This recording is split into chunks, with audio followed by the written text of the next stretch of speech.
¿Hay alguien en casa? ¿Hay alguien? ¿Qué queréis? ¿Es usted el sheriff? Parezco un sheriff. No lo sé, no puedo verle. Apartaos de la puerta.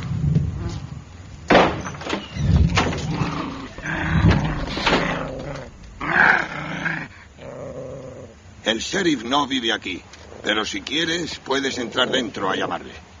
Sí, se lo agradecería. Límpiate los pies.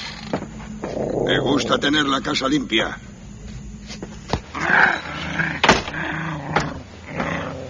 Que sea ella quien llame. Tú espera aquí fuera. Vale, jefe. No quiero problemas. No dispare. Caray.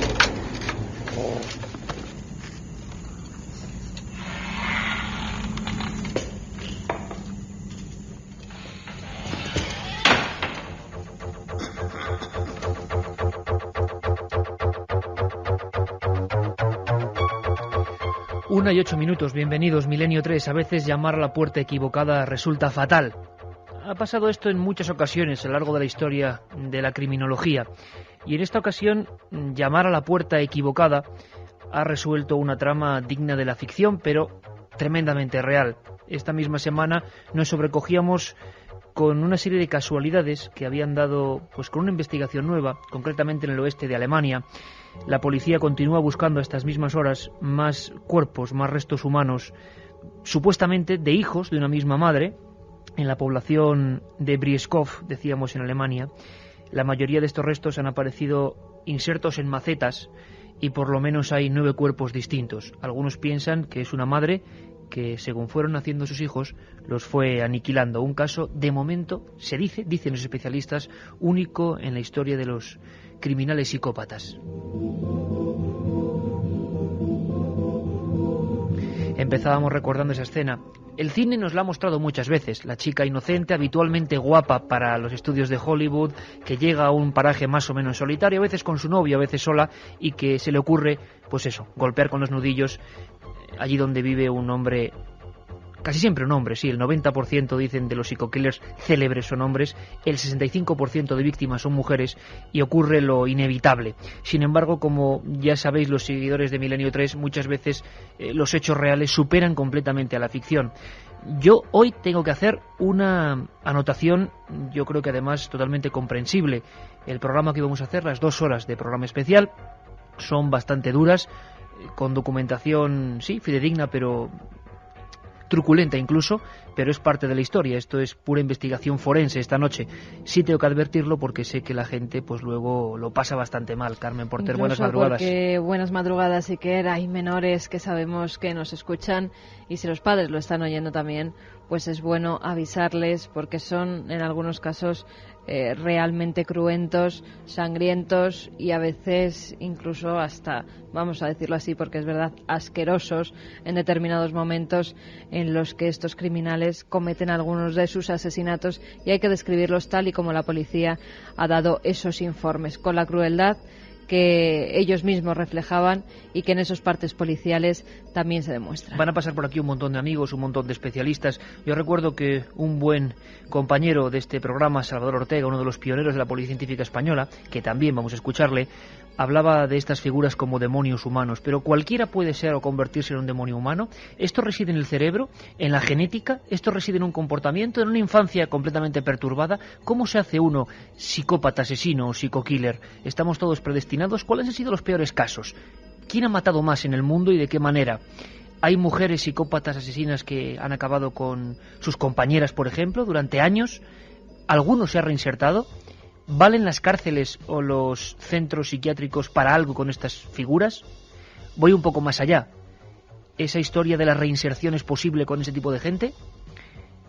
¿Cuál es la vida, la existencia, ese lado oscuro de los llamados demonios humanos?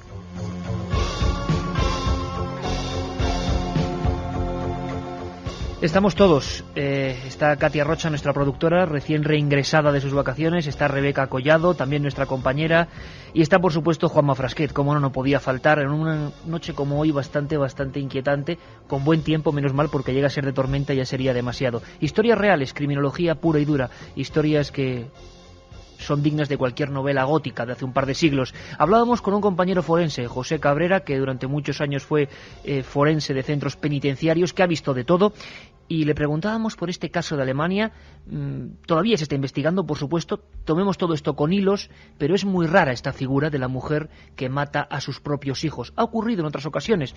Yo recuerdo ahora mismo el caso de la criminal de Santomera, Murcia, hace un par de años, que por una cuestión de celos va y mata a sus hijos en la cama, los asfixia con sus propias manos y luego dice que es un ladrón que ha entrado. Claro, un ladrón que entra en una casa y mata a los 2 niños pequeños es un poco raro.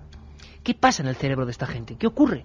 ¿Cuál es el misterio? Hace no muchos años, y yo tengo algunos de esos libros, se hablaba de los rostros y de los gestos, mejor dicho, de la gente. Es decir, de las facciones de la cara del ser humano, de los bultos craneales, de los tamaños de lo que era el cráneo, para saber si uno estaba más cerca o no del crimen. Eso da un poco miedo, porque luego vamos a andar mirándonos todos, a ver qué rasgos tenemos.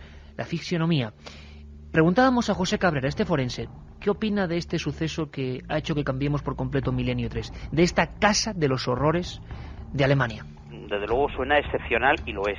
Ahora bien, habría que analizar qué tipo de mujer es, qué tipo de problemas tienes, porque a lo mejor hay algo psiquiátrico detrás, o a lo mejor no, porque la gente piensa que cuando alguien mata a otro, detrás tiene que haber un diagnóstico psiquiátrico, y esto no es cierto. Es decir, en España hay 1000 homicidios al año, y de los 1000 homicidios no hay detrás 1000 personas que tienen un trastorno psiquiátrico.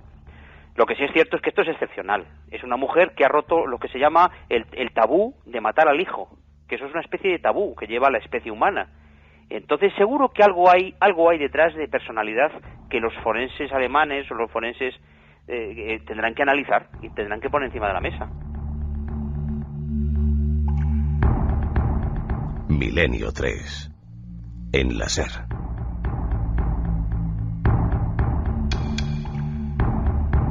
Y por supuesto, hablando de forenses, no puede, como dice Carmen, nuestro forense de cabecera, pero que eso por favor no significa que tenga que hacernos la autopsia, porque le llamamos así amablemente a don José Antonio García Andrade, siempre dispuesto a colaborar con este programa. Lo digo también siempre, 4000 autopsias a su espalda, el hombre que más ha hecho en este país por ese tipo de investigación científica. Y también le preguntábamos, por supuesto, madre mía, 9 niños pequeños. Por cierto, Carmen, ¿se sabe algo más a estas horas de esta historia? Bueno, se sabe que aparte de esos 9 niños, tiene 4 hijos que viven. Sí, de entre 18 y 20 años, que tenía 22 años cuando se queda por primera vez embarazada y 38 cuando tiene el último de esos pequeños. Que hay una cosa que extraña a los investigadores muchísimo, cómo nadie de sus vecinos nota esos 9 embarazos. Por eso están investigando si realmente se trata de 9 hijos suyos, que parece que sí, que todas las posibilidades, todas las pruebas apuntan a que sí, pero también en un principio pensaron que podía ser niños ajenos, niños que no fueran suyos, que hubiera raptado, que hubiera robado, incluso que hubiera cogido de algún hospital. En este caso parece que esa no se confirma esa noticia, sino que los hijos los tuvo ella. No se sabe cómo ocultó esos 9 embarazos. Ella ha dicho que en las ocasiones en las que tenía los partos, cuando iba a dar a luz, se emborrachaba y tenía esos hijos y ya no se acordaba de nada más, no sabía ni cómo los había matado, ni cómo había acabado con sus vidas. Todo está, Iker, ahora en el aire. Están investigándose incluso si hay más cuerpos enterrados en ese jardín, y todas las noticias que tengamos y que vayan surgiendo en estos días iremos actualizándolas, porque realmente se trata de un caso terrible y muy extraño, incluso para los policías, que nunca antes se habían encontrado con una madre que hubiera asesinado a 9 hijos y los hubiera enterrado en macetas de flores que ellas tenía en su propio jardín. Ha ocurrido Flores de la Muerte, desde luego, ha ocurrido el 1 de agosto, la investigación está completamente abierta ahora mismo. Vamos a visitar en estas 2 horas varias casas del terror. Yo me pregunto siempre cómo tienen que ser los minutos en los que la policía entra y empieza a descubrir todo eso. A mí siempre me ha inquietado la primera escena del crimen, ¿no? Por ejemplo, cuando hablaremos de ello en este programa, la historia del criminal Ed Gein, que inspiró Psicosis, inspiró La Matanza de Texas, inspiró El Silencio de los Corderos. Cuando entran los policías y ven una casa con caretas de cuero humano, caras enteras despellejadas colgando de las vigas, o ven cuerpos enteros diseccionados, o ven pequeñas mesillas cuyas patas son huesos de fémur. Desde luego ese policía, desde luego que también está preparado para ese tipo de cosas, ¿o no? ¿Alguien puede estar preparado para eso? Imaginamos que no. Ahora ponemos en marcha el 7640, Carmen, después de escuchar a don José Antonio García Andrade, porque precisamente esta noche sorteamos un libro. Bueno, lo primero que había que demostrar es si realmente esta supuesta asesina es madre de estos niños. Y yo creo que lo que se debe de hacer es una investigación sobre la supuesta maternidad de los restos cadavéricos que se han encontrado, porque claro, no es lo mismo que sean 9 hijos a que sean 9 niños que por azar o por las circunstancias que sean han llegado a la situación del crimen de esta mujer. Parece ser que sí, pero es que 9 hijos pasan, 9 embarazos no pasan muy desapercibidos en una sociedad como la nuestra actualmente. Y es curioso que se ha descubierto casi por azar. De una forma general, las 2 causas fundamentales del homicidio son el sexo y el poder. El poder en el sentido del dinero, del poder religioso, del poder político, del poder en cualquiera de sus formas. Pero no parece que esta haya sido la causa, es decir, si no es por sexo ni es por poder la motivación del crimen de esta mujer, entonces estaríamos más bien en presencia de un crimen sin motivación, un crimen sin causa, y entonces estaríamos en presencia de un crimen de una persona, de una loca, de una psicótica, que es cuando el crimen, como decían nuestros maestros antiguos, el crimen del loco no tiene historia.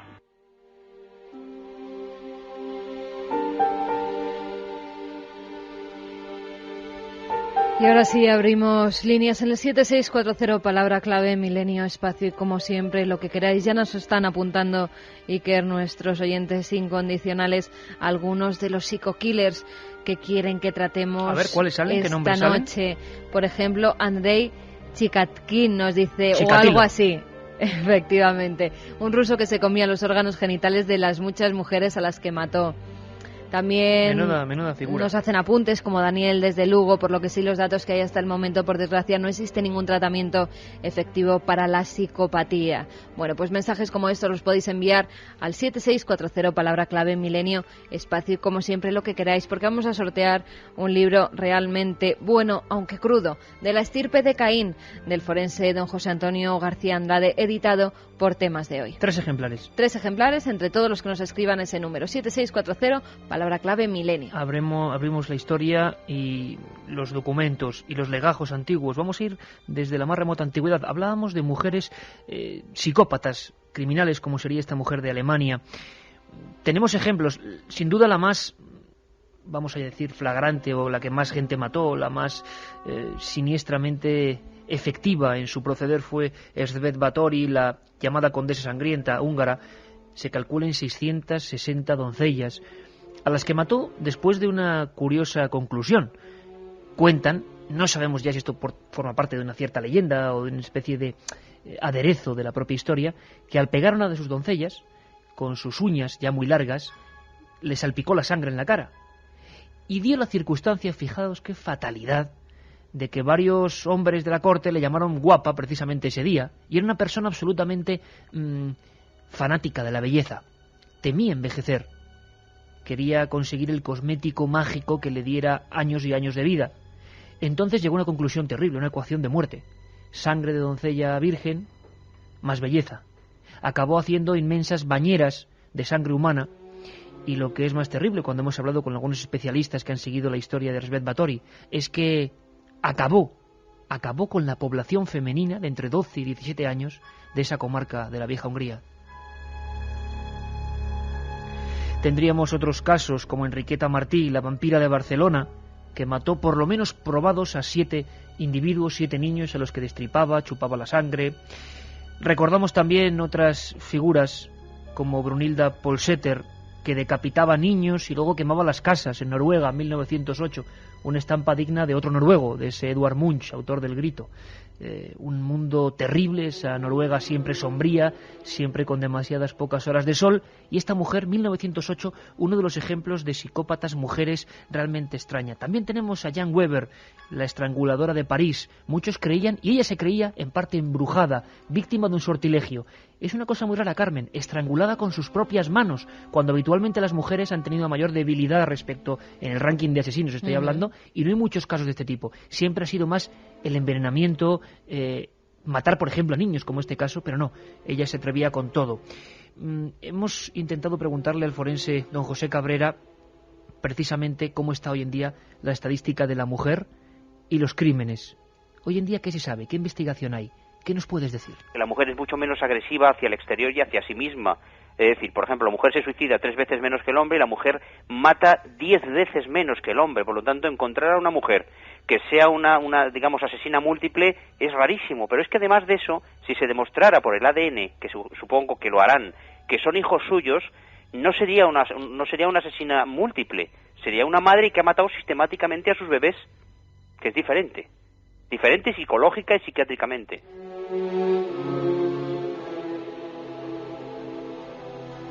UNE 23, 29,3 grados, siempre en directo, ya sabéis, también los domingos a las 10 en este verano intenso de Milenio 3. Carmen, vamos a empezar el viaje, vamos a estar pendientes además con todo el equipo de noticias, porque lo más inquietante de estas cosas, como estáis viendo, es que no son solo casos de la antigüedad, sino que están pasando. No se habla mucho de ellos o se habla siempre en reductos como El País, donde ocurren las cosas. Eso sí, si hacemos una mirada global es terrible, porque nos damos cuenta de que asesinos psicópatas hay muchos y andan sueltos. ¿Podemos defendernos de alguna manera? ¿Hay algún rastro o alguna manera también de identificar conductas de alguien que pueda acabar en eso? ¿Tiene que ver, por ejemplo, mucho la infancia de alguien? Parece, Carmen, que esa es una de las claves, la infancia de los asesinos en serie. Todos los investigadores, forenses, especialistas, criminólogos, dicen que por lo menos el 90% de grandes demonios humanos, vamos a llamarlos ya así, han tenido una infancia represiva, asfixiante, y muchas veces, fíjate qué curioso, la figura de la madre extorsionadora, y a la vez la pareja del hombre alcohólico, el hombre como que no existe, la figura paterna que ha sido completamente obviada, y la madre represiva con el sexo, y muchos casos es muy curioso, este primero es sensacional en ese aspecto, terrible también, hacían, por ejemplo, vestirse a los niños de niña, eran madres que querían tener una hija en vez de un hijo, y el varón lo tomaban como, bueno, pues como una maldición casi. El trauma de un niño que tiene que sufrir esos complejos y esas vejaciones, dicen que luego queda larvado en el cerebro.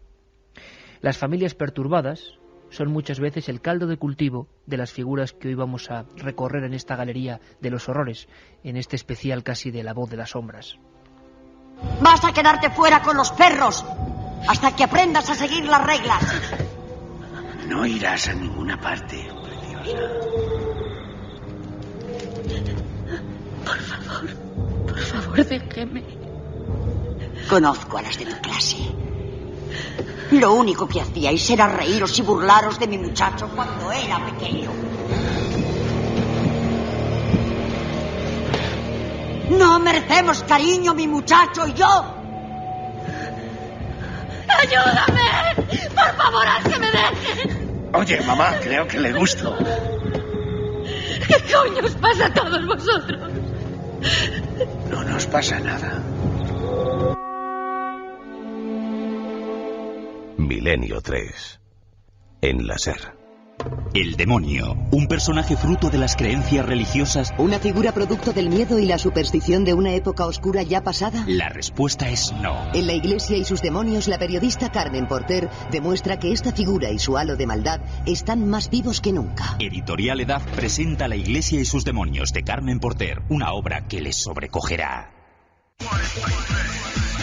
Perdona, ¿me haces un hueco? Ocupas media barra. ¡Guau! El amor lo vence todo. Rindámonos al amor. Una copa si adivinas quién lo dijo. Virgilio. ¿Cómo lo has sabido? Mi turno. Observa y después actúa. Duerme la mañana y despierta en la noche. ¿Qué es? ¿Haiku oriental? No. Búho 43. Búho 43. Nadie sabe más de la noche.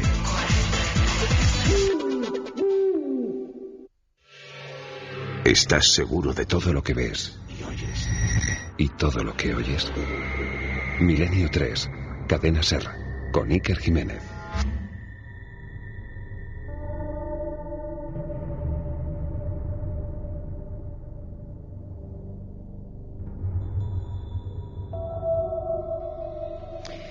Ya está aquí con nosotros y siempre es un placer que forme parte de este equipo don Santiago Camacho, autor, entre otros muchos libros, de Top Secret, de la conspiración de los Illuminati, de 20 grandes conspiraciones de la historia, y lo que queda, ¿verdad, Santi?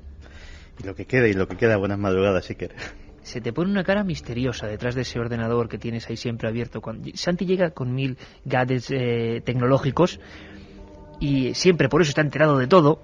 Y estamos aquí todos en penumbra, que es que, lo repito muchas veces, no es ficción ni fantasmada, sino que es verdad, nos encontramos así, bueno, toda la mesa llena de papeles. Santi está con su ordenador y escuchaba muy atentamente. Vaya historia esta de Alemania, lo primero, tiene mala pinta, tiene pinta de ser una de las que en el futuro otros programas integrarán en esta lista del terror clásico, ¿no? Sí, además quedará por determinar a qué de las dos grandes categorías de asesinos en serie pertenece esta mujer, si realmente se le pueden achacar estos crímenes.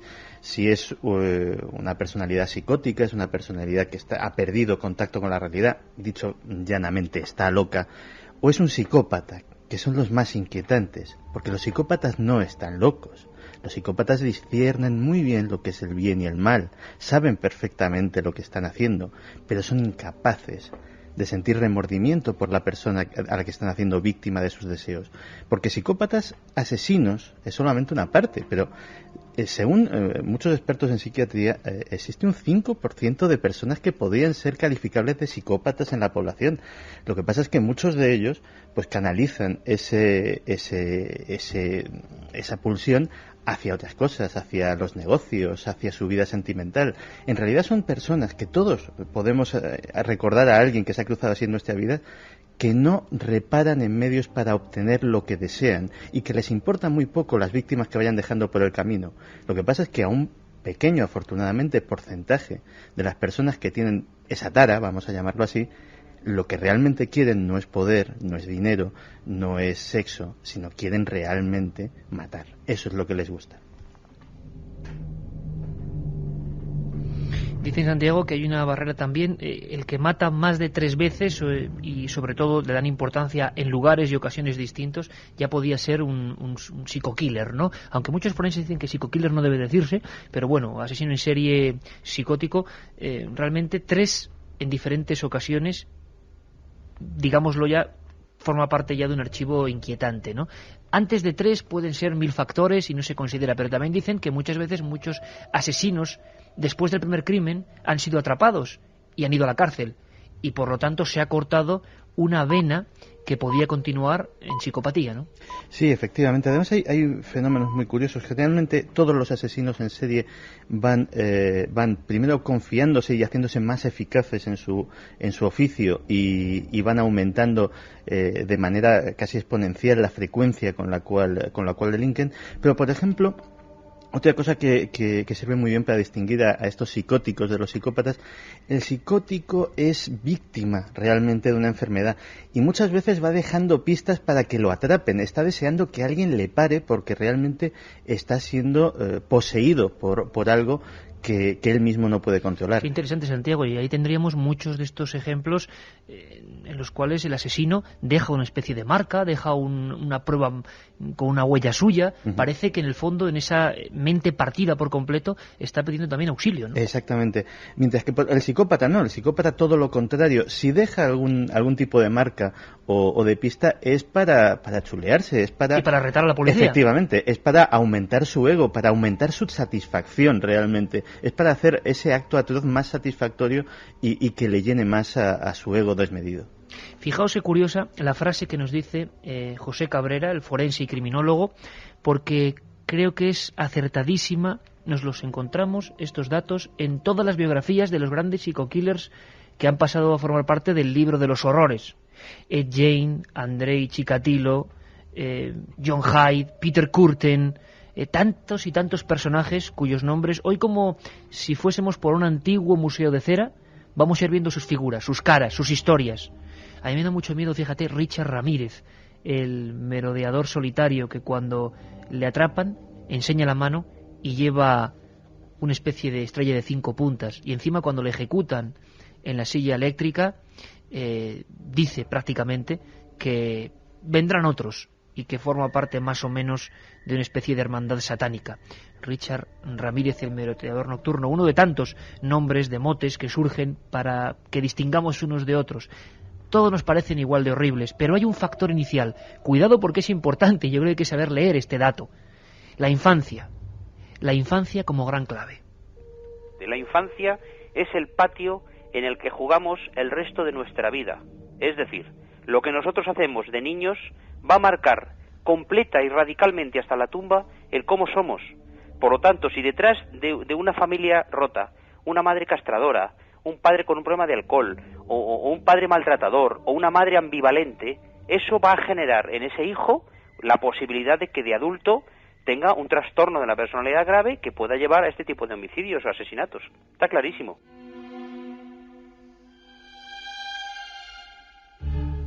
La 1:32, creo que ya es momento de contar la historia de Ed Gein, o Ed Gein.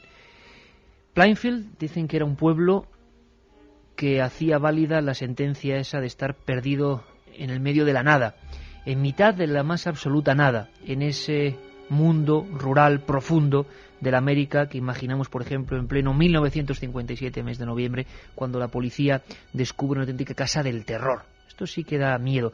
Vamos a ver si podemos conocer un poco, antes de que Santi nos cuente, bueno, historias relativas a este personaje que, repito, dio origen a El silencio de los corderos, con una especie de asesino llamado Buffalo Bill que emulaba a este real, a Psicosis, ni más ni menos, o a la célebre matanza de Texas, con la que hemos empezado este programa. Cara de cuero. Ed Gein. Ed Gein nació en Plainfield, un pueblo de Wisconsin, en 1906. Su padre era alcohólico y murió pronto, dejando a Ed y a su hermano al cargo de la granja familiar, bajo la severa custodia también de su madre, que les prohibía cualquier contacto con mujeres y los sometía a una dura disciplina. Con 39 años y tras la muerte de su madre y de su hermano, Ed se quedó solo en la vida y esa soledad comenzó a hacer estragos en su mente. Empezó a leer obsesivamente tratados médicos y estudios sobre anatomía, mantenía constantes relaciones con mujeres y además tenía un extraño vicio: robar cadáveres de los cementerios al amparo de la noche. Ed no se solía relacionar mucho con sus vecinos, pero conoció al propietario de una ferretería de Plainfield llamado Frank Warden. Durante unos días mantuvieron cierta amistad, hasta que Bernice Warden, la madre de Frank, desapareció y su hijo acusó de inmediato a Ed Gein. La policía fue hasta la granja de Gein y allí halló el cadáver de Bernice colgado de una soga en el cobertizo. Posteriores investigaciones descubrieron restos de 15 mujeres más, pero a los investigadores aún les quedaba por hallar algo más macabro si cabe: un vestido hecho con la piel de su madre, que Ed se ponía por la noche para bailar bajo la luna. Gein fue ingresado en un hospital psiquiátrico de Wisconsin, donde Iker murió en 1984. Cara de cuero, ese personaje que muchos ya estáis viendo con la sierra mecánica, eso son ya cosas del cine, está inspirado en esta figura terrible, que luego veremos además incluso cómo permanece, por ejemplo, en Internet. Nos pasaba también con Charles Manson.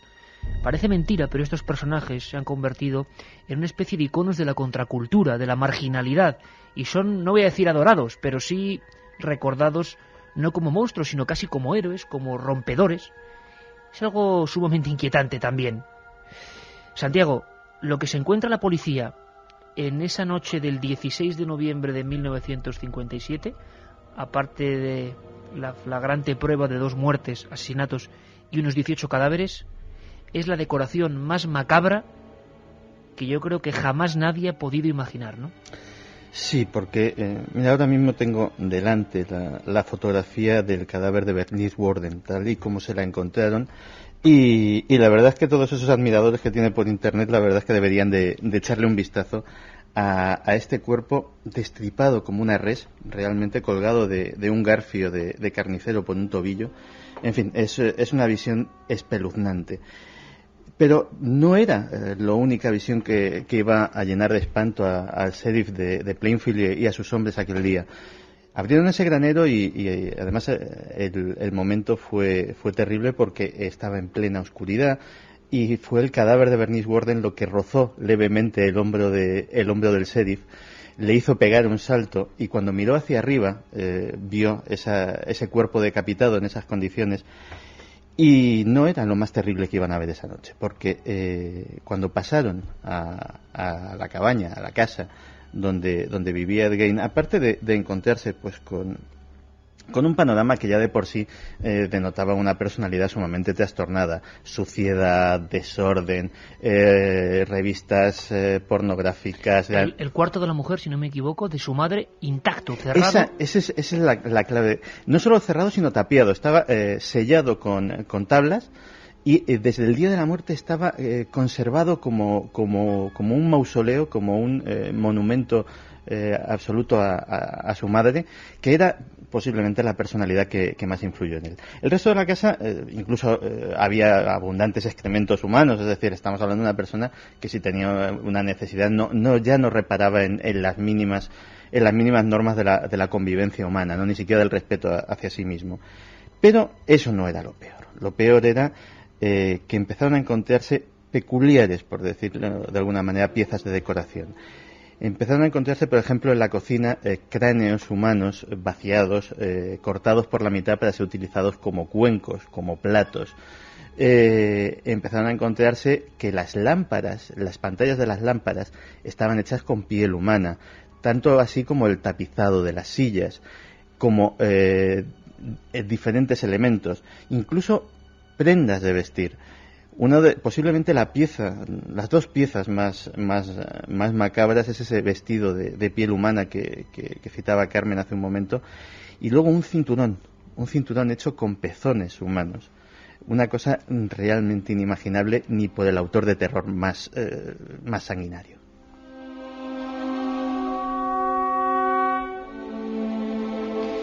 Vamos a hacer una pequeña pausa, Santiago, porque esto se pone... Pero es que son los datos que aparecen en los informes forenses. Pero Santi lo dice muy bien, es que ni Alan Poe ni Lovecraft, nadie puede idear, yo creo, una cosa tan terrible. Vamos a ver qué están diciendo nuestros compañeros, nuestros comentaristas de Milenio 3 en el 7640. Carmen. Pues Bien de Alicante, por ejemplo, nos dice: uno de los peores fue el asesino de Rostov, que mató y violó a un montón de niños en Rusia durante la Guerra Fría. Chikatilo, otra vez. Además es muy curioso, Carmen, ver que no solo es un problema de Estados Unidos, es un problema de cualquier bloque, de cualquier política, en el Islam, por supuesto, también, luego vamos a hablar del vampiro del desierto, es decir... El hombre es el hombre. Y de cualquier país, de Exacto. Cualquier lugar. En mi pueblo, hace 35 o 40 años, un hombre mataba a los hijos de su vecina echándolos veneno en la papilla. Mató a 3 bebés, nos dice Víctor desde Ávila. Me gustaría que hablaseis de Ted Bundy, y uno de los psico-killers más famosos. Enhorabuena por el programa, nos decía otro amigo. Pues vamos a hacerlo. Ted Bundy, el despedazador, o el descuartizador, o el asesino, o el monstruo de Seattle, otro de esos fijos en la galería del terror. Y lo ha dicho muy bien el comentarista de Milenio 3, famosos. Es que precisamente esta época de información global los ha hecho eso, famosos. Podríais hablar de Jeffrey Dahmer, el carnicero de Milwaukee, un homosexual que se comía a sus víctimas, nos decía Salvador. Luego, pues muchas madres que después de la noticia de estos pequeños se preguntan cómo una madre teniendo a su bebé en las manos puede matarle. Y Helen, por ejemplo, desde Granada, nos decía que ha perdido a su bebé de 10 meses y que está destrozada, que se quiere ir con él y que no entiende cómo esa mujer, si es la madre, debe estar loca para hacer eso. Pues ante todo un abrazo para esa oyente de Milenio 3 y claro que ánimo, sí. ánimo. Y a continuar por los todo. hijos, o que ya tiene o que seguramente va a tener. Por favor, hablad de Albert Fish, para mí uno de los personajes más terribles de la historia, un auténtico psicópata, nos dice Oriol desde Barcelona. Ni trastornos psíquicos ni nada, tales aberraciones no tienen justificación, nos decía Tomás desde Palma de Mallorca. Desde luego que no la tienen y no estamos ni mucho menos justificándolo, al revés. La pregunta es qué se puede hacer con individuos de este tipo, porque parece que cualquier resorte democrático normal pues no alcanza. Dicen los forenses y los médicos que esta gente volvería a matar una y otra vez, aunque pasen 30, 40, 50 años. Es como si una especie de gen o de misterio que los forenses y los científicos han intentado investigar y lograr ubicar, y que parece que se esconde siempre, permaneciese ahí, casi como un rasgo de atavismo. Vamos a hablar luego también de caníbales, como si en algún momento dado este tecnológico ser humano del siglo XXI saltase un chip y nos llevara a eso, al atavismo del hombre de las cavernas, que tenía que comerse casi sus semejantes. ¿Qué pasa? ¿Por qué ocurre eso? ¿A quién le ocurre? ¿Bajo qué manera? ¿Cómo podemos defendernos de todo eso? Sin duda, Jane, creó, no voy a decir escuela, pero luego también encima hubo emuladores. ¿Qué pasó con él? ¿Fue ingresado directamente en hospitales psiquiátricos diversos? Hay un dato muy interesante, Santiago, esa casa del horror, que ha formado parte ya de la iconografía del cine de terror, como hizo Hitchcock con ese domicilio, esa casa fue quemada incluso por los vecinos, que la consideraban poco menos que maldita en cuanto Ed Gein se fue de allí, ¿no? Sí, además no solamente eso, sino que con la connivencia del sheriff y de las autoridades, que muchos se temían que aquello, si no desaparecía rápidamente, pues algún desaprensivo se sintiera tentado de utilizarlo como un museo de los horrores. Fíjate que tal es el caso que la furgoneta que utilizaba para transportar a sus víctimas, para transportar los cadáveres que profanaba en los cementerios de la comarca, esa furgoneta no fue ni desguazada ni quemada, sino que al final terminó siendo exhibida por las ferias de los Estados Unidos como la furgoneta de Ed Gein donde llevaba sus cadáveres. Eso sí que es muy americano. Sí, Santiago, ¿eh? De hecho, fíjate que hay historias dentro de los Estados Unidos, incluso muy anteriores y muy desconocidas. Había un personaje que era el Dr. Holmes, que actuó durante la Exposición Universal de Chicago a finales del siglo XIX. Este individuo creó un auténtico hotel de los horrores, equipado de tal manera que podía directamente introducir gas letal en las habitaciones de determinadas personas. Tenía una cámara de tortura, tenía un horno crematorio dentro del hotel y utilizó todas estas cosas primero para darse placer. Había un entramado de galerías subterráneas y de pasadizos secretos en el hotel, primero para satisfacer sus bajos instintos, pero luego además siempre escogía ante sus víctimas a personas que habían venido, sobre todo mujeres, que habían venido solas y que eran adineradas, y falsificaba telegramas para mandar dinero porque estaban disfrutando muchísimo en el hotel del Dr. Holmes y debían a quedarse una temporadita más. Al final fue descubierto y de verdad es una casa de los horrores comparable a la de Ed Gein, pero además es que la que estaba diseñada para matar era precisamente la casa. Fijaos, es curioso, porque hablando de Ed Gein, uno de los más célebres, o desde luego el más cinematográfico de los asesinos en serie, psicópatas, que nos ha legado el siglo XX, pues, como decía bien Santiago, no todo es de ahora, hay antecedentes. Ed Gein, se encontraron varias máscaras de cuero, que son las que le dan fama, de cuero humano, claro, que se podían poner a modo de careta y variar la expresión de uno, con ojos, nariz, orejas de otra persona. Claro, Ed Gein empezó robando cadáveres, velando el cadáver de su madre, robándolos del cementerio solitario también de Plainfield. Un pueblo que, por cierto, nunca pasaba nada, nunca ocurría nada, y se convirtió en portada de los semanarios principales de todo el país. Una maldita fama, dicen algunos, para ese lugar tan tranquilo. Pero el detalle del necrófilo, el detalle del que merodea los camposantos y arrastra cadáveres con... vaya a saber usted cuál es el motivo, no es de hoy. Hay una historia asombrosa que es anterior a Ed Gein, pero es muy parecida. A ellos, la prensa los llamó hermanos muerte.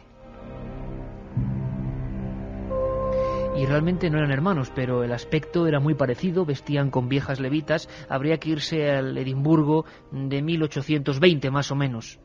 Entre 17 y 28 personas fueron asesinadas, ni más ni menos, por los dos William Burke y William Hart. Fijaos qué historia más curiosa y más inquietante, que luego puede hilarse con la de Ed Gein. En aquel entonces, en pleno siglo XIX, la ciencia avanzaba y los médicos, claro, ¿dónde experimentaban? Pues evidentemente en cuerpos humanos, en autopsias. Muchas veces estas primitivas maneras de dar clase, por ejemplo, a los alumnos, pues tenían que, proveerse de cadáveres, por ejemplo, de reos ajusticiados. Lo que era la horca proporcionaba una gran cantidad de cuerpos para estos exámenes médicos. Y fíjate qué cosa más terrible, fijaos amigos, qué cosa más terrible, porque, estos personajes, los dos William, eran lumpen absoluto del puerto escocés, absolutamente tirados, viviendo con vagabundos, y un día pensaron que, caramba, se habían enterado que pagaban bien, unas 7 libras por cuerpo. Y tuvieron la mala suerte, o la buena suerte para ellos, que un compañero suyo, también un mendigo, Desmond, murió de un ataque fulminante al corazón. Los dos se quedaron mirándose y dijeron, caramba, ¿alguien va a reclamar alguna vez al pobre Desmond? ¿Y qué hicieron? Cogerlo, ponerlo con sus mejores galas, las pocas que tenía, y llevaron una carretilla por las calles de esa ciudad hasta llegar a otro terrible médico, el Dr. Knox. Él les dio las 7 libras y entonces las cogieron y dijeron, caramba, esto son como 6 meses de trabajo en astilleros, recogiendo basuras. Entonces se encendió la espita que a veces es letal. Empezaron a merodear por los cementerios, por los camposantos, con un único objetivo: robar cadáveres para así, encima haciendo bien, mostrarlos y venderlos a la madre ciencia. Pero en aquel 1823, por ejemplo en Edimburgo y en otras ciudades, el temor a los ladrones de cadáveres, así se llamaron algunos libros y algunas películas a raíz de este hecho, que se convirtieron poco menos que en campos de concentración. Había verjas, había vallas, había torres. O sea, a ti te enterraban y era muy fácil que un ladrón de cadáveres con su carreta fuese para venderte. Cuentan que los boxeadores irlandeses y escoceses hacían enterrarse bajo contrato a 5 metros. ¿Por qué? Pues porque sus cuerpos musculados, sus cuerpos hercúleos, iban a ser una apetitosa carnaza para estos individuos del maldito carricoche de los muertos. Bueno, como se le puso la cosa tan difícil a los hermanos, entre comillas, William, lo que hicieron fue empezar a matar gente. 28 personas. ¿Quién iba a distinguirlo? Eran muertos muy recientes, decían ellos, y entonces los médicos tampoco, algunos tenían muchos escrúpulos. Querían hacer fortuna en base a asesinatos. Al final confesaron y fueron, bueno, uno de ellos fue ejecutado, por supuesto, el otro siguió viviendo y, lo que es curioso, cuentan que varias personas, ya enterrado, intentaron robar su propio cuerpo.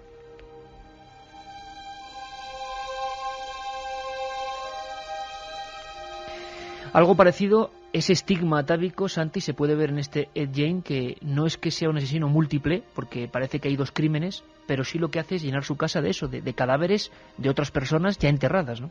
Sí, de hecho él empieza así, y hay quien dice que realmente cuando empieza su carrera de asesino es cuando empieza a aficionarse a la caza. Le llevan a una montería. Él vivía en una zona rural de los Estados Unidos y ahí hay mucha caza mayor y especialmente ciervos. Él, curiosamente, lo que les hacía a las víctimas era destriparlas y despellejarlas de la misma manera que se hace con los ciervos cuando se les caza. Se les cuelga de una pata con un gancho y se procede a eviscerarlos y a quitarles la piel. Algo se debió de disparar en el momento en que vio a aquellos ciervos desollados, que le debió de decir: yo quiero hacer esto con personas. Fíjate que esto no te creas que es un caso aislado. Ha salido el caso de Andrei Chikatilo, el carnicero de Rostov, mencionado por varios oyentes. Él era una persona que es un asesino en serie muy tardío. Era una persona que tenía una sexualidad muy extraña, de hecho tenía una impotencia crónica que nadie sabía de dónde le venía, hasta que un día, en un lance extraño, intentó abusar de una niña pequeña, hubo un forcejeo, hubo un bofetón y surgió la sangre. Y en ese momento, justo en ese momento, Andrei Chikatilo tuvo una erección. Entonces fue lo que le hizo dispararse el chip de decir: esto es lo que voy a necesitar a partir de ahora. Y de ahí pues una carrera sangrienta de más de 300 víctimas. 300 víctimas, una historia parecida, ese bofetón con sangre, el de Erzsébet Báthory. Vamos a seguir con los comentarios de nuestros compañeros en el 7640. Sorteamos este libro de La estirpe de Caín, del profesor don José Antonio García Andrade, que nos indica eso precisamente. Hay como una puerta, un pasaje, donde ya se deja a un lado aquello del no matarás y empieza una carrera que es realmente tétrica. Dicen que cuando se mata una vez ya hay menos, desde luego, barreras para hacer una segunda o una tercera. Ese chip, como ha hecho Santiago, ese algo que se enciende en lo más profundo de este tipo de demonios humanos. Sí, por supuesto que son conscientes. Ellos saben lo que están haciendo, ellos saben lo que están contraviniendo una de las leyes más importantes del hombre, el no matarás. Pero lo que pasa es que ellos saben lo que hacen, pero no lo sienten. Ellos saben que es uno de los aspectos más importantes que puede tener, una de las leyes más importantes que tenemos que acatar todos nosotros, el no matarás, el cainismo que decíamos anteriormente, de cuando Caín mata a su hermano Abel, que es una de las investigaciones más importantes que nos llevan al estudio de la criminalidad y de la criminología. Y estos sujetos, pues nos encontramos esa falta de resonancia emocional, ese narcisismo, esa sensación de prepotencia, porque ¿qué más prepotencia puede tener una persona que disponer de la vida del otro? La otra realidad. Milenio 3. En la SER. Disponer de la vida del otro. Ed Gein y los antiguos resucitadores de los que hemos hablado parece que querían eso, poner la vida de otros a su entera disposición, hacer lo que quisieran. Esos trajes de cuero que han protagonizado muchas pesadillas, sobre todo en los adolescentes estadounidenses, en el fondo eran una especie de vudú macabro del siglo XX, intentando revivir. Dicen, yo no sé si será verdad, Santiago, que incluso Ed Gein, se comentó eso, tenía visiones con el espectro de su propia madre, que le venía a visitar cada noche. Cuando ya estaba, es que imaginaos la escena, con las 15 caretas de piel humana, con los ojos extraídos, colgadas de los ganchos de carnicero, durmiendo ahí tranquilamente. Dicen que del cuarto tapiado de su madre salía el espectro de su madre. Es lo que él en su cerebro veía. Hablábamos de esa puerta misteriosa, esa puerta de la mente, esa puerta de cuando se abre empieza la auténtica caja de Pandora, que quién sabe si todos tenemos dentro de alguna manera, en mínima proporción. Ojalá no sea así, pero algunos individuos lo llevan a las últimas consecuencias. Hay que tener mucho cuidado con todo eso, hay que tener mucho cuidado, por supuesto, y este es un mensaje para los padres, también con la infancia, porque muchas veces vemos también qué resultado ha tenido esa educación absolutamente represiva, esos malos tratos que luego han seguido larvándose en ese cerebro que se convierte en el cerebro de la bestia. El que ha matado una vez tiene muchísimas más facilidades para matar una segunda vez. Esto se habla de los leones. Cuando un animal o cuando un animal salvaje mata una vez a un ser humano, la posibilidad de que vuelva es muy fácil. Es decir, es como una puerta que abres y una vez que está abierta pasas por ella más veces. Por lo tanto, estos asesinos que a veces ocurre, que son muy reincidentes, es como una cadena en la cual se ha roto la censura primera del matar al ser humano y ya lo hacen sistemáticamente.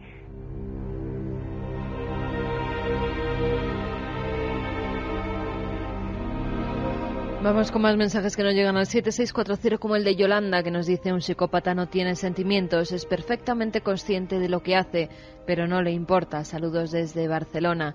En Sevilla, año 43, Trinidad Panadero, 16 años, niñera, se dedicaba a envenenar a bebés. ¿Cierto? Una asesina precoz, ¿nos parece? Nos dice Maika. Hay una larga tradición de mujeres envenenadoras en España.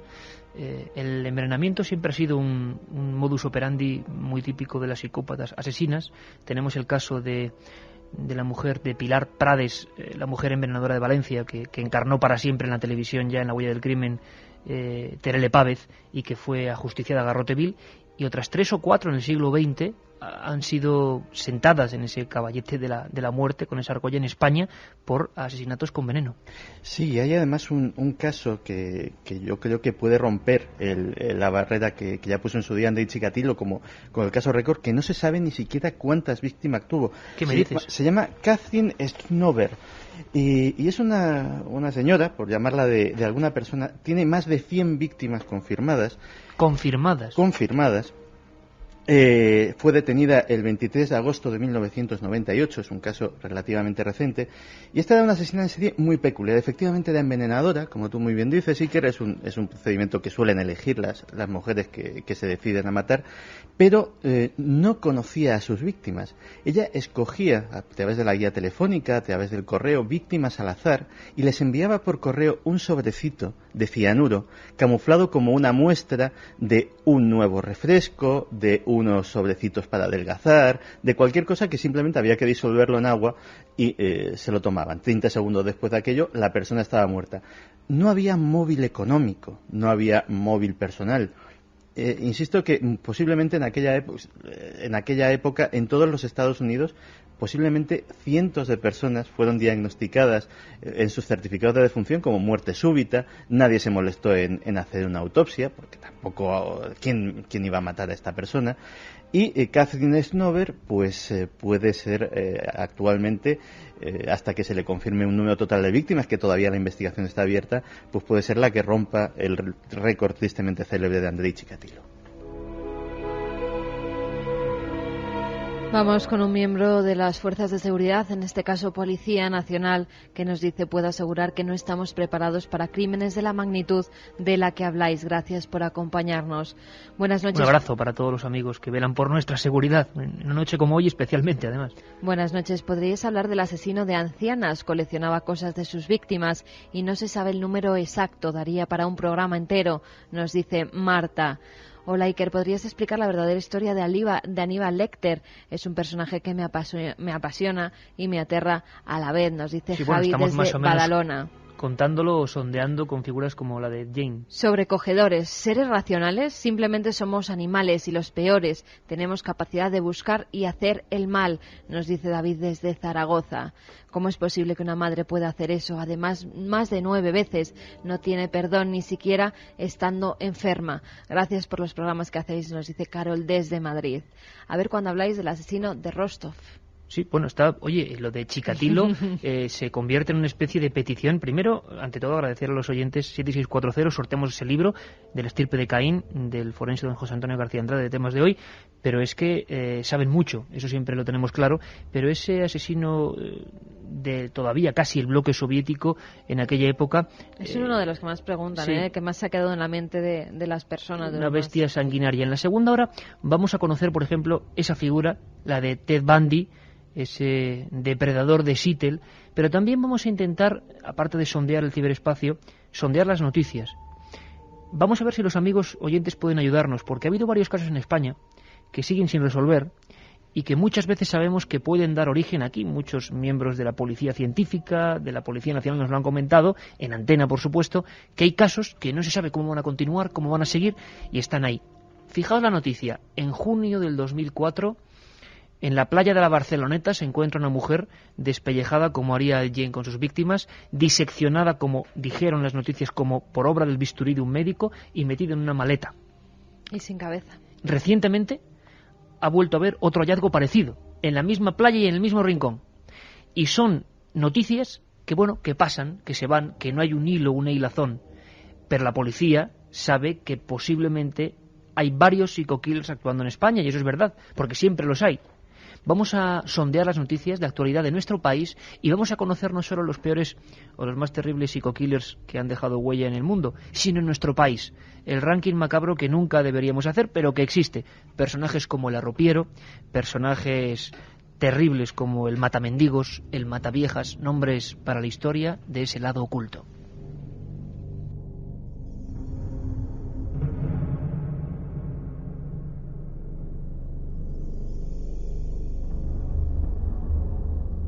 La otra realidad. Milenio 3. En la SER. Tenemos todas las respuestas delante de nosotros. Ahora, solo tenemos que entenderlas. Milenio 3. En la SER.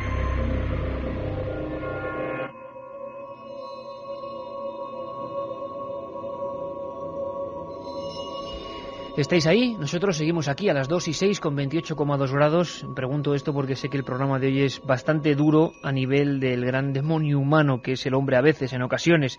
Por desgracia, ocasiones creemos que excepcionales. A veces también el cine, lo decíamos, en novelas como Psicosis, luego pasadas al cine, en La Matanza de Texas, en El Silencio de los Corderos, recrearon la historia de este gran icono de lo que es la cultura pop marginal americana, Ed Gein, el hombre conocido como Cara de Cuero. El cine, qué curioso, en diferentes versiones, en diferentes recreaciones y remakes, como dicen ahora, pues le agregó otros elementos, no aquellos elementos del cazador, ¿no?, el garfio, el cuchillo, podador de carne, sino lo hicieron más moderno, con otro tipo de armas. ¿Qué coño hacéis en mi casa? Oiga, buscamos a nuestro amigo, ¿vale? Luego nos iremos. Tú no diriges la situación, chaval, así que cierra el pico. Está chalado. Escuchad, retrasados. Estáis muertos y aún no lo sabéis.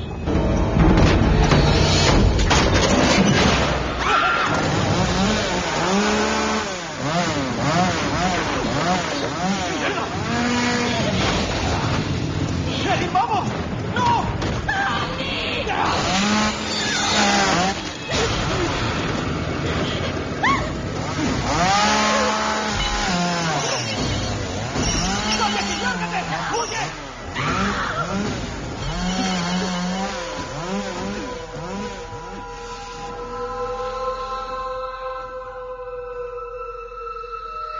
Juanma Frasquet a los mandos de esta nave del misterio que, bueno, no hace falta ni siquiera nombrar los elementos que aparecían ahí. Esa célebre sierra mecánica que, por cierto, Santiago Camacho, nuestro invitado y compañero, eso de la sierra mecánica se inventó después. Fue una especie de elemento agregado por la industria hollywoodiense, ¿no?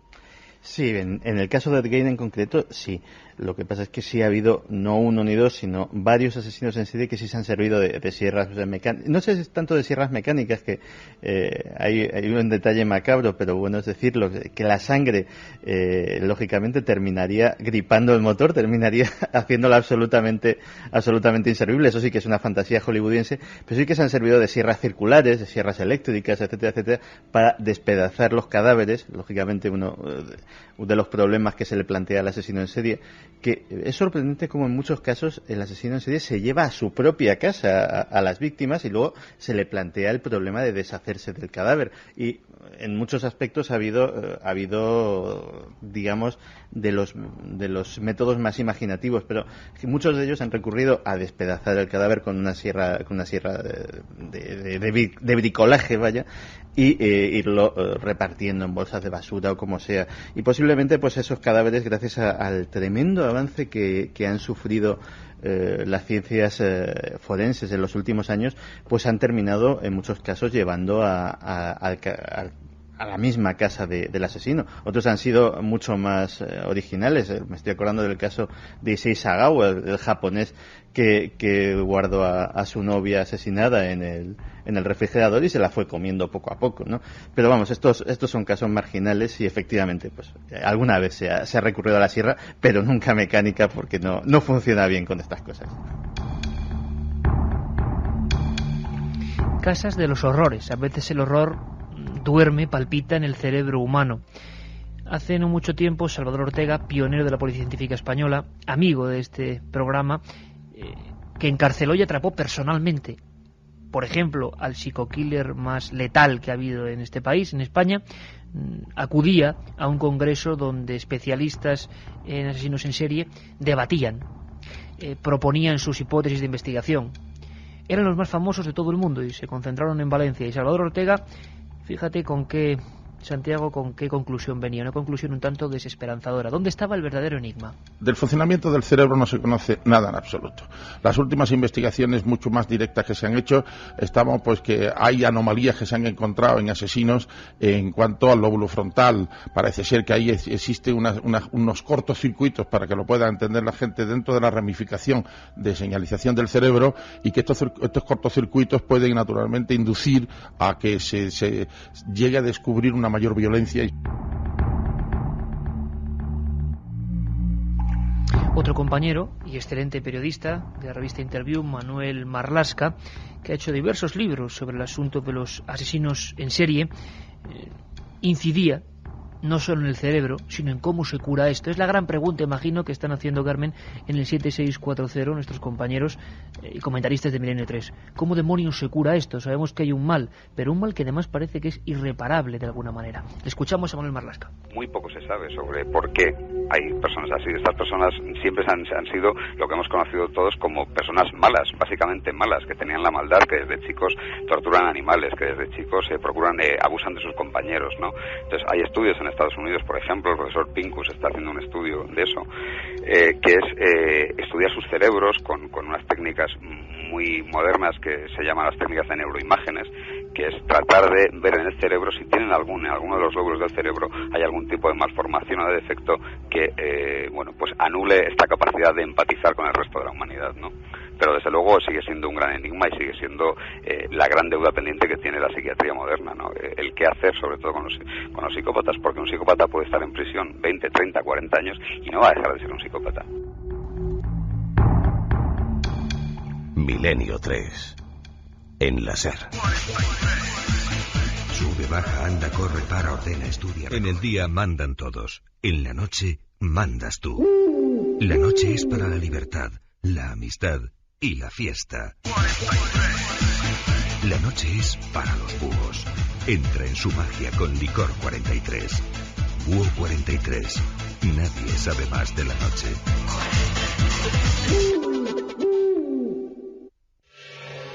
¿Estás seguro de todo lo que ves?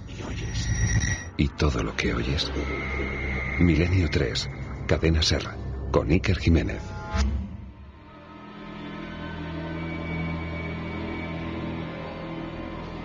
Dos y 13. Vamos a hacer un pequeño repaso informativo. Hoy el equipo ha estado trabajando a tope.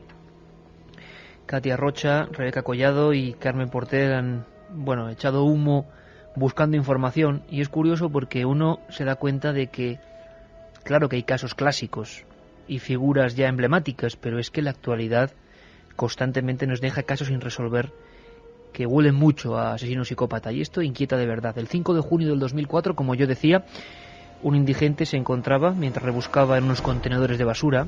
¿Cuántas veces empiezan estos casos así, con esos hallazgos? O ese llamar a una puerta equivocada. Una bolsa de deportes, dentro de la cual se encontraba un cuerpo descuartizado. Hay más informaciones sobre lo que se llamó el diseccionador de la Barceloneta. El hallazgo se realizó en la playa de San Sebastián, en el barrio de la capital catalana, la Barceloneta. Se trataba del cuerpo mutilado de una mujer blanca de entre 50 y 65 años.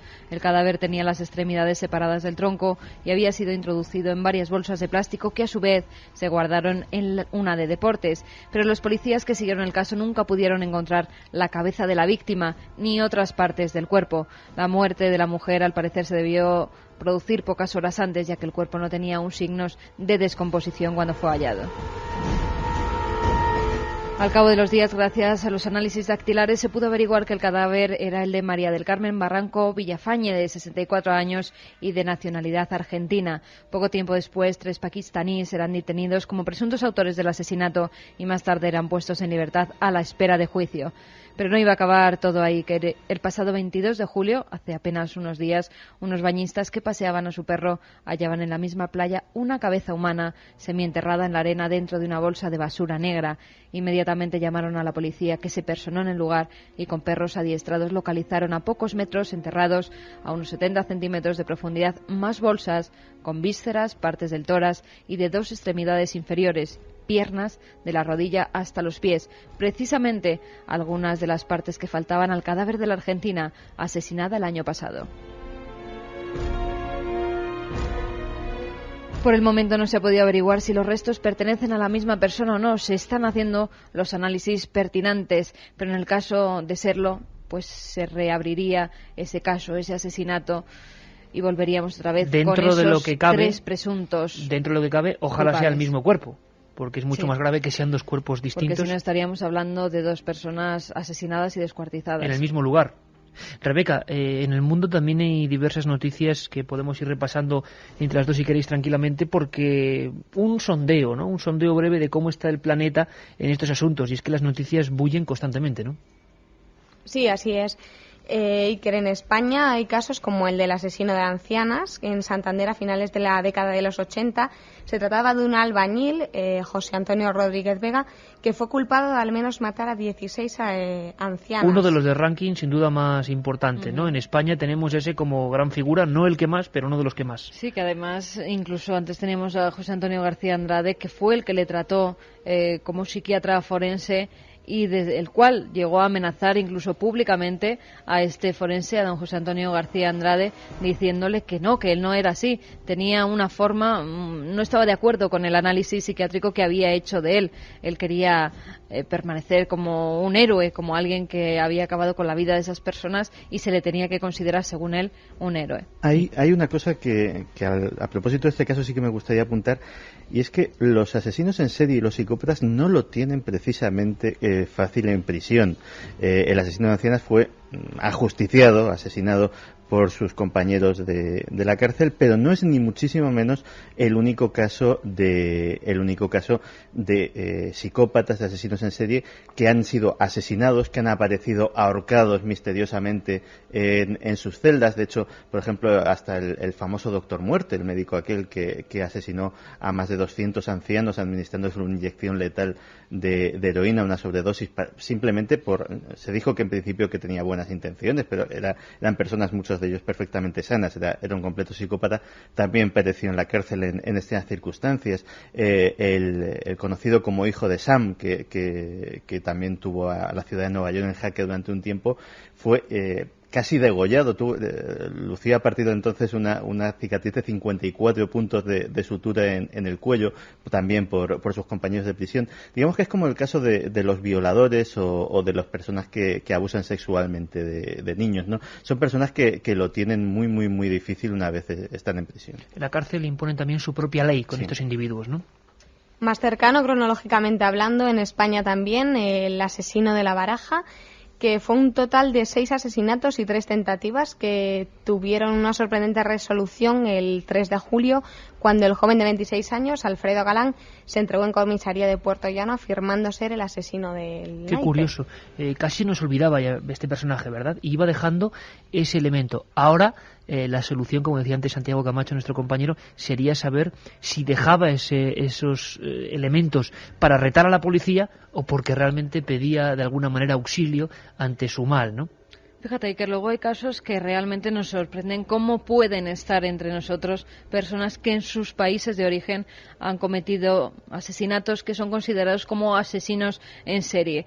Gilbert Antonio Chamba Jaramillo, acusado de la muerte de la joven leridana María Isabel Bascuñana. Bueno, pues a este hombre se le pilla por ese asesinato y entonces se dan cuenta de que Interpol confirma que es un asesino en serie conocido en su país como el monstruo de Machala. Hace 4 años que vivía en nuestro país, en España, y como no, después de ser condenado en Ecuador por el asesinato de 8 mujeres, cumplir apenas unos años de condena, nadie sabe cómo ni por qué, pues sale de la cárcel, logra rápidamente conseguir un pasaporte, se viene a España, empieza a trabajar como albañil y de repente vuelve a cometer otro asesinato. Sí, el ejemplo de que claro, como no una puede persona huir de de su estas propio cerebro. características, a un asesino en serie que en su país ha matado a 8 personas, le dejan entrar en el nuestro y tenerle aquí y, como no, vuelve a asesinar también en nuestro país, en este caso la víctima María Isabel Bascuñana. ¿Cómo le llamaban a este individuo, Carmen?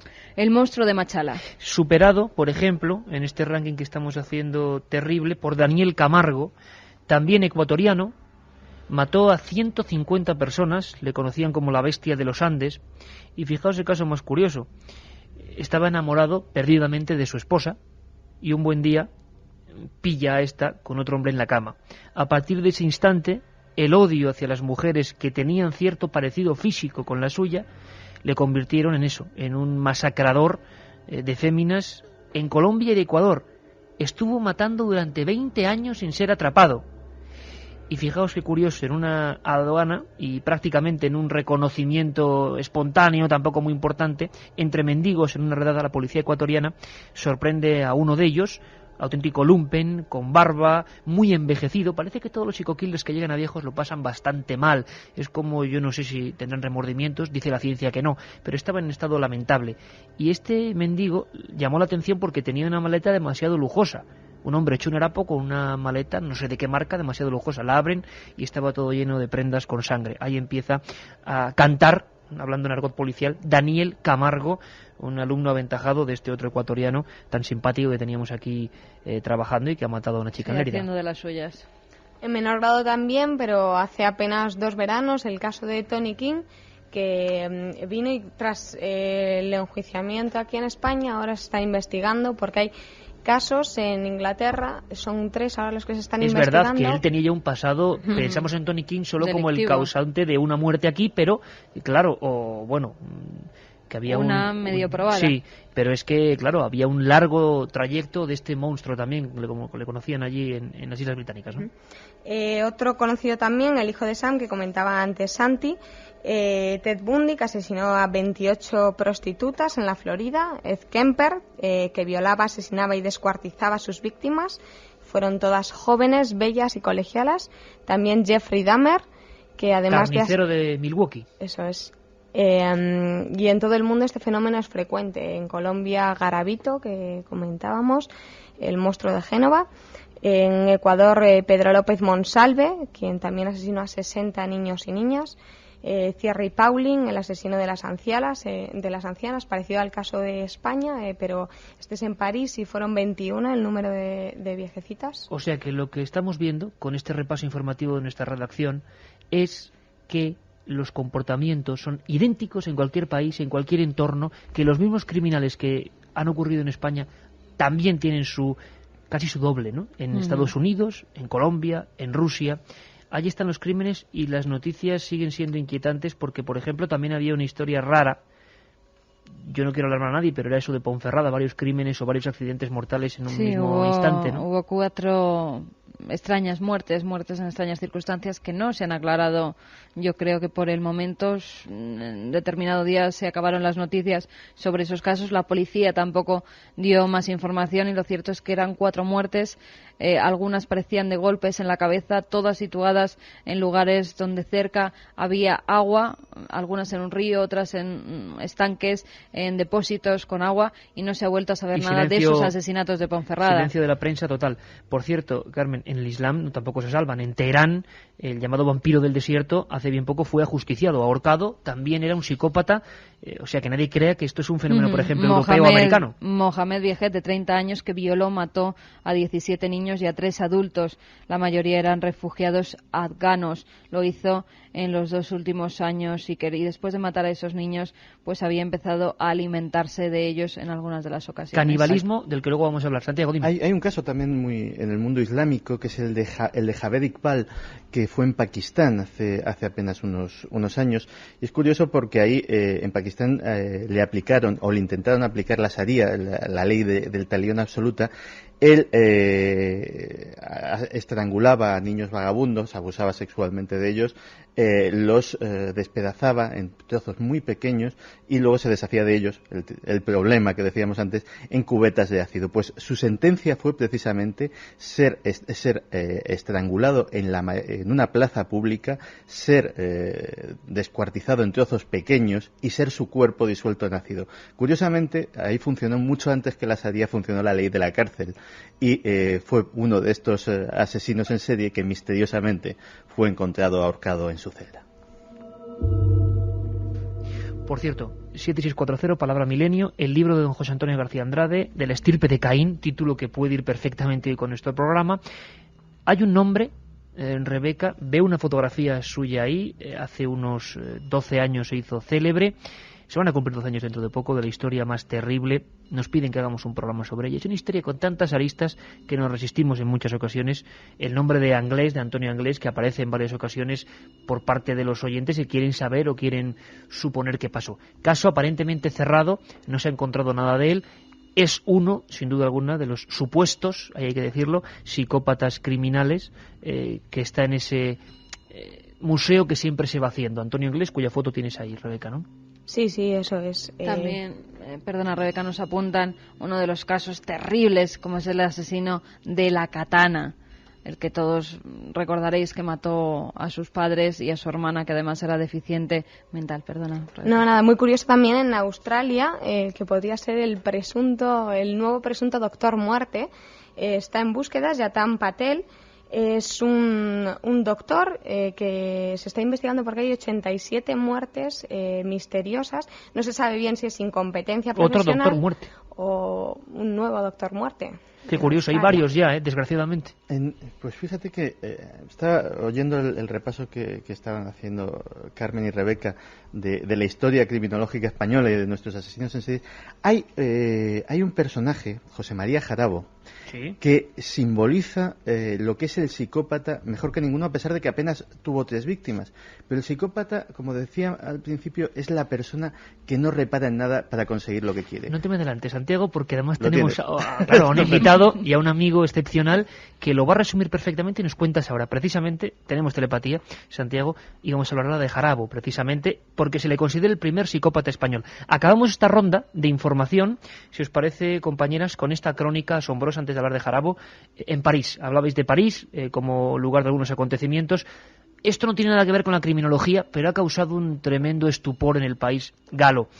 Se ha encontrado un arsenal terrible, 315, si no me equivoco, 351 embriones, y muchos hablan también eso. Fetos y niños recién nacidos. Han acusado de doctor muerte a quien estaba con esta historia. Otros hablan, por supuesto, todos los forenses que hemos podido preguntar dicen que no.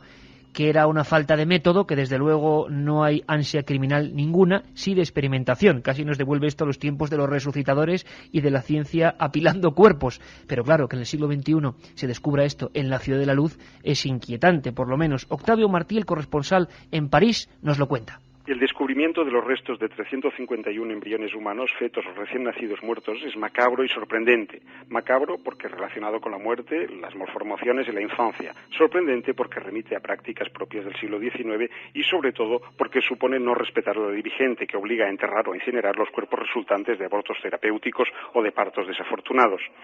El Hospital de Saint-Vincent-Paul de París, un centro universitario, no ha tenido en cuenta las reglas. La curiosidad de una madre que quería ponerle una fecha precisa al entierro de un bebé que nació muerto ha puesto en evidencia el extraño disfuncionamiento hospitalario. Para unos se trata de un problema administrativo ligado a viejas prácticas médicas de autopsia sistemática. Otros denuncian un hipotético tráfico de tejidos humanos. El primer ministro ha ordenado una investigación. Milenio 3. En la SER. Móviles no, perros no, silencio sí, prohibido parar, prohibido El marcar. día siempre está escrito, la noche por escribir. La noche es para reír, jugar, bailar, disfrutar. La noche es para los búhos. Entra en su magia con Licor 43. Búho 43. Nadie sabe más de la noche.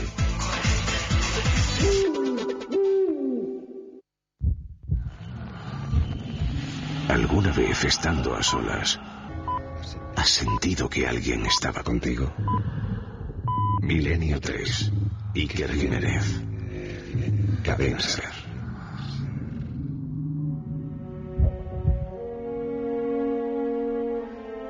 Vamos con algunos de los mensajes que nos llegan al 7640. La verdad es que los oyentes realmente están más aterrados con este tema, que es puramente policial, puramente real, que con algunos de los casos pues que pueden ser supuestos espíritus, fantasmas. Y es que da más miedo pensar que tenemos a esta serie de elementos paseando rondando por nuestras calles. En fin, hay alguna, incluso a ver si encuentro luego el mensaje de alguna amiga que dejó entrar en su casa o le enseñó su vivienda a un asesino del que luego se supo que había matado a 3 personas. Terrible. El motor de la motosierra, Santiago Camacho, este es para ti, está aislado de la cadena, con lo tanto se puede matar. Esa cadena no se gripa cuando matas a la persona. Los comentaristas de Milenio 3 son así. Desde León, los muertos aparecidos en Ponferrada. Se dijo que habían aparecido sin órganos, nos dice otro amigo. Yo, la verdad, no tengo confirmación de esta noticia que nos dan, pero esto puede investigaremos. Ser, claro, elemento también un poco de leyenda urbana y de surgido por el silencio, precisamente. Hace un par de años vi en la tele un reportaje sobre un estudiante de medicina en España que descuartizó a un amigo en la bañera y lo bajó a trozos en bolsas. El descuartizador de Cádiz. El hermano de una amiga mía halló un cadáver en la Barceloneta por esas fechas, nos dice Edu. Estudio medicina y os puedo asegurar que es tremendamente complejo el cerebro como para ver si hay relación con los actos violentos, nos dice otro amigo. He trabajado con psicópatas y sus miradas son tan frías que te dejan pesadillas para toda la vida, decía Maite desde Madrid. Estoy empezando a pensar que existe realmente la maldad pura en el ser humano, piensa Belén desde Burgos. Vamos a hacer un rápido repaso por el ranking español, ¿os parece? Caramba, ahora estaba aquí, estamos todos en penumbra con esta música de Juan Juanma, con todo esto lleno de papeles, de libros, el ordenador de Santi, y he vuelto a encontrarme con la cara de, ahora estoy marcándola con un círculo, de Richard Ramírez. Esa cara te lleva persiguiendo días, sí, el merodeador nocturno, con su símbolo, con su pentáculo en la mano. Es la mirada del psicópata, exactamente. Bueno, vamos a España, ¿os parece?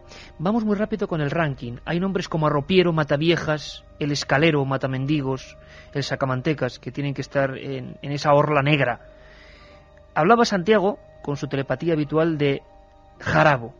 Pero Jarabo tenía un nombre concreto que era muy largo. Ya veréis qué nombre tan largo tenía Jarabo.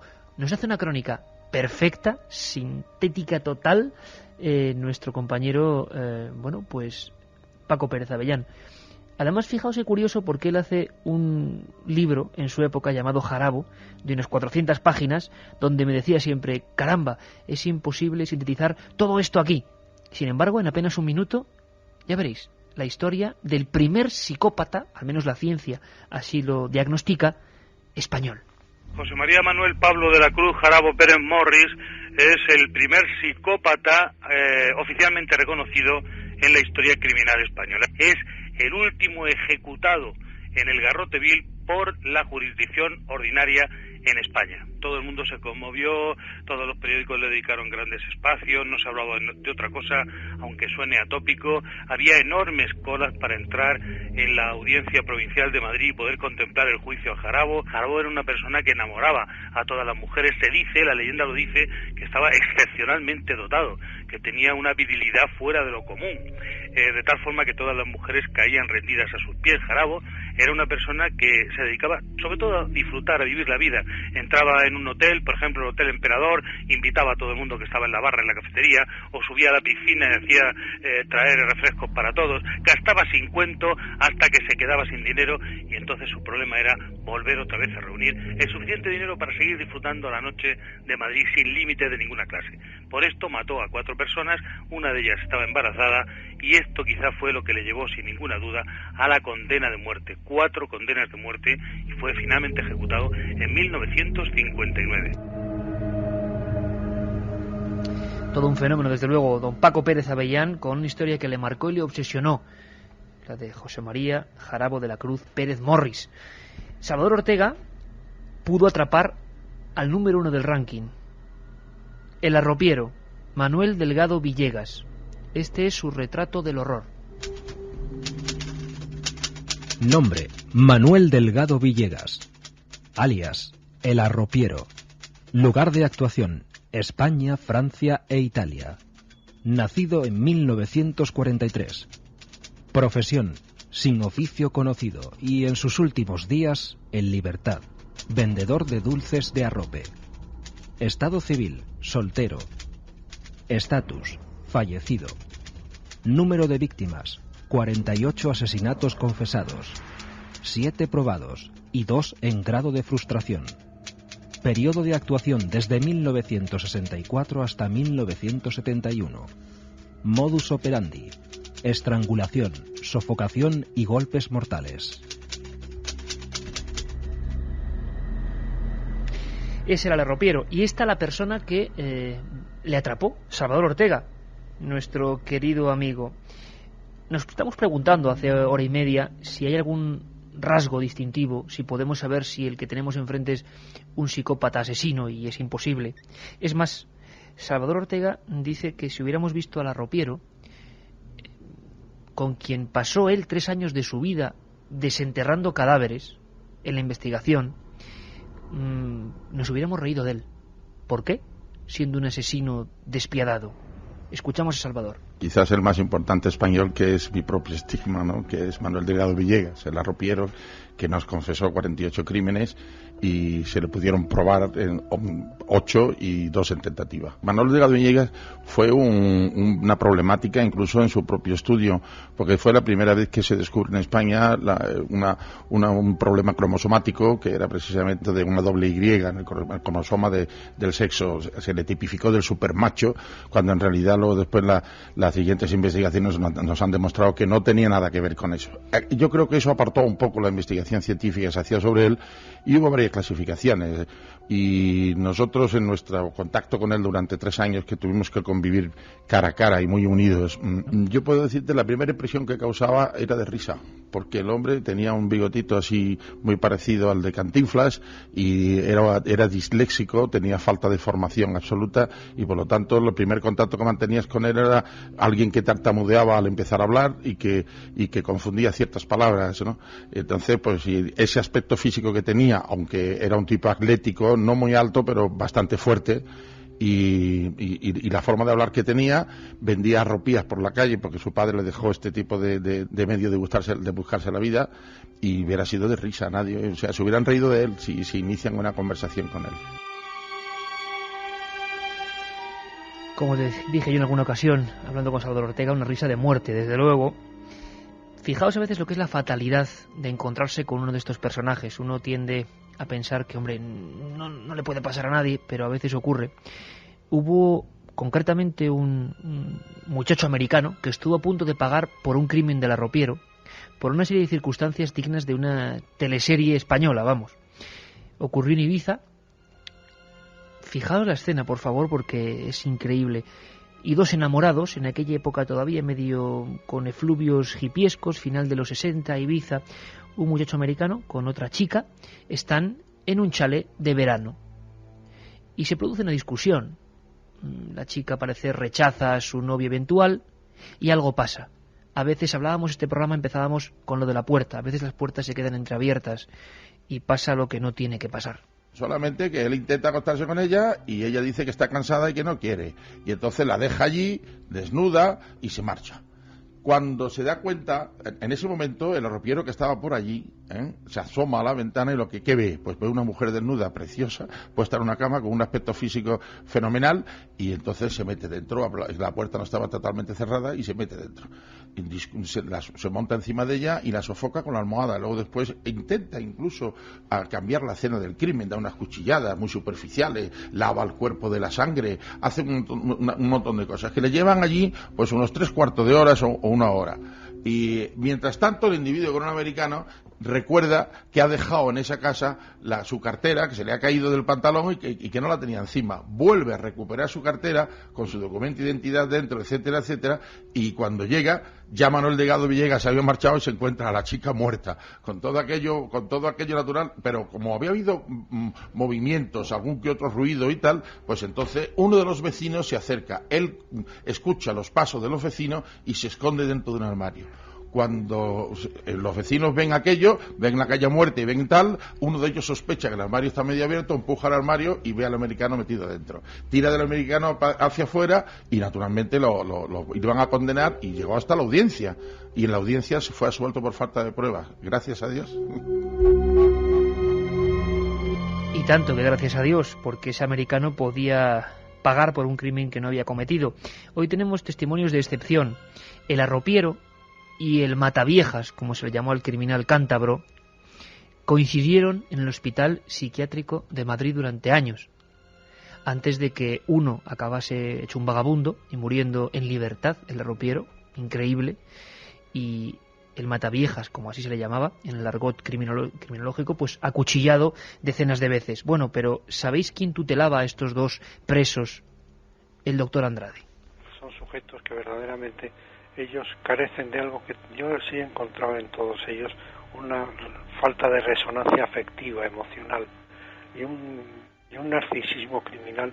Era curioso que cuando yo teníamos ingresados en el psiquiátrico penitenciario de Madrid al arropiero y al asesino de ancianas de Santander, ese narcisismo criminal que se reprochaban el uno al otro quién había matado más y quién había matado mejor.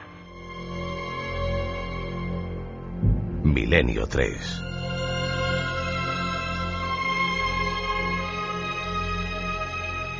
En 1984, Richard Ramírez, al que nos hemos referido en varias ocasiones, empieza su ritual de sangre. Se ponía ACDC en los cascos y se creía un enviado de Satán. Estaba convencido que él podía ver los demonios que combatían en otro punto del espacio-tiempo, en su imaginación y en su locura, con caballeros negros como él. Aunque él era blanco, se consideraba una especie de elegido de una hermandad siniestra. Mató a 14 personas, intentó matar a otras 9, los despedazaba, era algo inquietante, siempre con el sonido de ciertas músicas. Cuando se le mete en la cámara de gas, antes dije yo silla eléctrica, fue cámara de gas, él sonríe y enseña los signos grabados como heridas profundas en la palma de su mano, mostrando elementos satánicos. Antes de morir, justo, dice: legiones de la noche, razas de la noche, no repitáis los errores del merodeador nocturno, o sea, él, y no concedáis clemencia alguna. No os preocupéis, que yo seré vengado. Lucifer está conmigo, está con nosotros.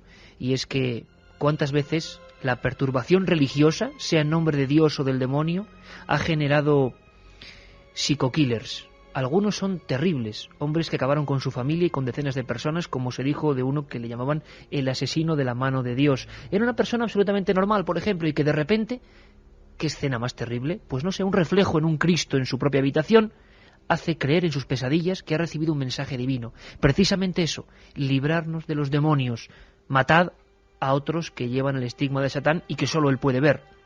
Historias que la película, la ciencia ficción, los films nos han traído envueltos en efectos que, como siempre decimos, no superan la realidad.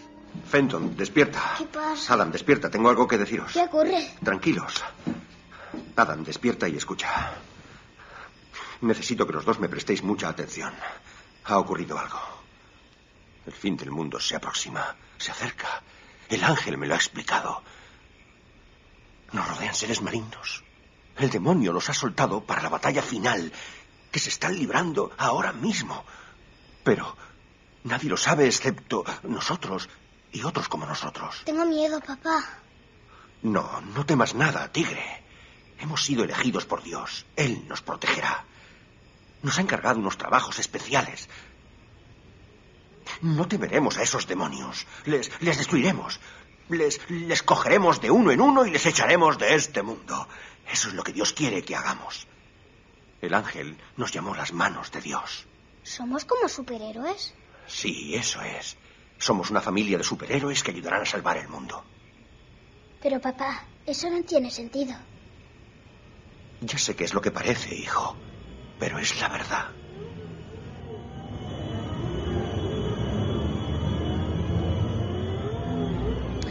Mentes perturbadas a todos los niveles. Uno de los casos que han preguntado por él, por cierto, los amigos del 7640, es Ted Bundy. Ted Bundy nació el 24 de noviembre de 1946. Su madre, una adolescente proveniente de una familia muy puritana, le hizo pasar por su hermano pequeño, ocultando que realmente se trataba de su hijo.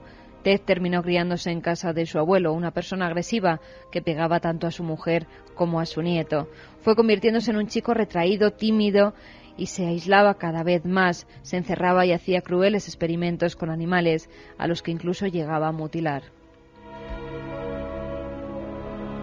Pero ese parecía ser su lado oculto, ya que cuando creció y comenzó a estudiar Derecho, se convirtió en una persona sociable y muy popular entre el sexo femenino.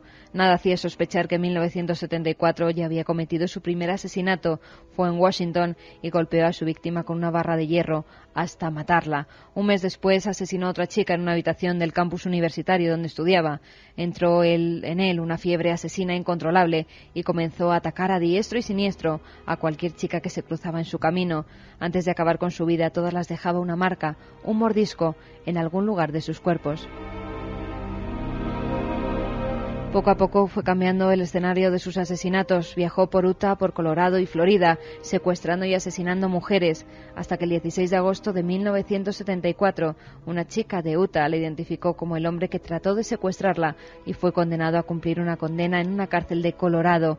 Pocos días después se escaparía de la prisión y seguiría cometiendo crímenes. Ya no le importaba ni siquiera la edad y por ello acabó con la vida de una niña de tan solo 12 años. En Florida le volvieron a detener gracias a los mordiscos que daba a una de sus víctimas. Un odontólogo forense le identificó. Fue condenado a la pena de muerte por 14 homicidios en primer grado.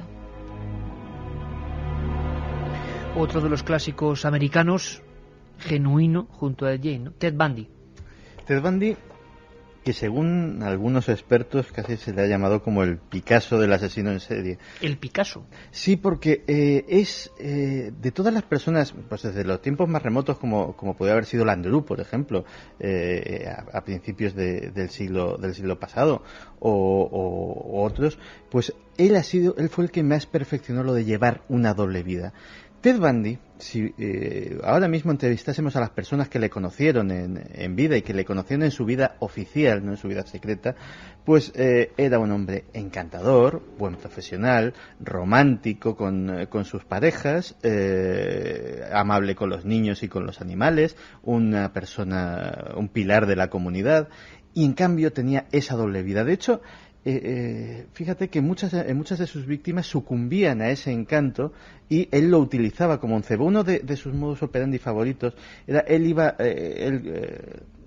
cosechaba un aspecto de indefensión, de persona apacible. Tenía un Volkswagen pequeñito, un Volkswagen escarabajo, y con él iba por ahí y con un falso yeso en un brazo, con un brazo enyesado. Entonces decía, bueno, yo tengo problemas para conducir en un supermercado, en el aparcamiento de un centro comercial. ¿Me podrías ayudar? ¿Me podrías llevar la compra? Vivo aquí al lado.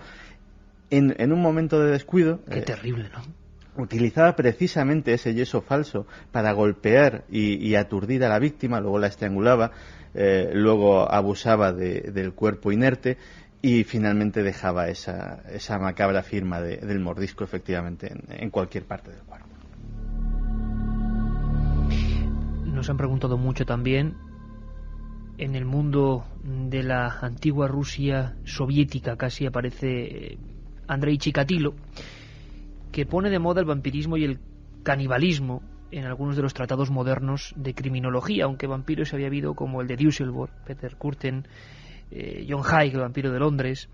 Ha habido muchos anteriormente. Fritz Hartmann, que pidió por favor antes de ser ejecutado que en su lápida pusieran aquí descansa o aquí yace Hartmann, el exterminador, o sea, gente que estaba muy mal realmente.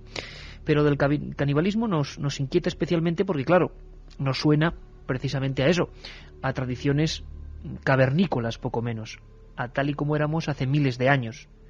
Es más, sin embargo, el canibalismo se sigue practicando hoy en algunos lugares del mundo, no solo por asesinos concretos, sino por comunidades de magia.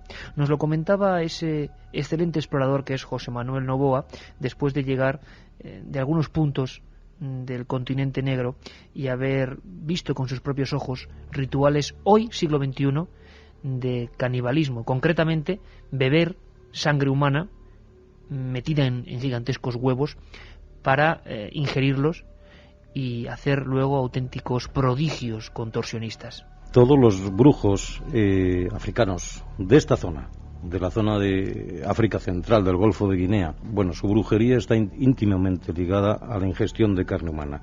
Y esta ingestión de carne humana está íntimamente ligada al ebú.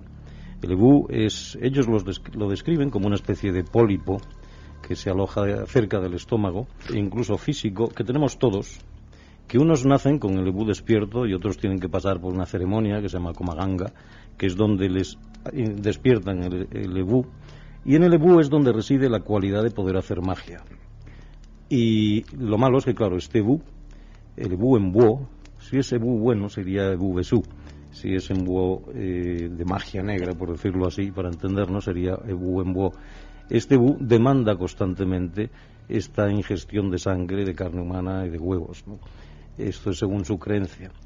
Y efectivamente, la última vez que estuvimos aquí hablamos de ese ritual de Ndomba, donde aquel hombre subía absolutamente poseído por el espíritu de sus ancestros hasta ese palo que medía unos 8 metros, y ahí arriba pues bailaba e imitaba a todos los animales de la selva. Antropología viva, canibalismo en el siglo XXI, el ebú. Andrei Chikatilo lo hacía a su manera, eso de alimentar el ebú con sangre del prójimo, ¿no? Pues sí, este hombre nacido en Ucrania el 16 de octubre de 1936. Desde pequeño fue una persona muy introvertida y debido a su miopía en el colegio era continuamente humillado por sus compañeros. Con el paso de los años se convirtió en un muchacho aún más lleno de complejos, aunque Iker, sumamente inteligente, sacó varias carreras. En 1971 se convierte en profesor de escuela y comienza a sentir una terrible atracción por sus alumnas, sobre todo las que eran menores de 12 años. Se colaba en sus dormitorios para verlas en ropa interior mientras se masturbaba. Debido a una mala experiencia sexual durante su adolescencia, Andrei a duras penas podía mantener una erección. Aún así logró dejar embarazada a su esposa en 2 ocasiones. De cara a la galería era un marido y un padre ejemplar, pero en la escuela en la que trabajaba, por ejemplo, sus alumnos se reían de él, le llamaban el ganso, le pegaban arrojándole una manta por encima para que no vieran quién le daba esos golpes, y Andrei le cogió miedo a esos muchachos y empezó a llevar un cuchillo a su trabajo. El 22 de diciembre del 78, Chikatilo mató por primera vez a una niña de 9 años de edad. Convenció a la pequeña para que le acompañara a una cabaña que poseía en las afueras de la ciudad, y una vez allí la desvistió con violencia y la hizo un rasguño del que brotó sangre. Al ver la sangre tuvo una erección inmediata y luego sacó un cuchillo, se lo clavó en el estómago varias veces, ocasionándole la muerte. Figura terrorífica que empieza así, de ese modo, una carrera criminal que se cifra hoy en día no sé en cuántas víctimas. Acabó confesando el mismo 53 asesinatos.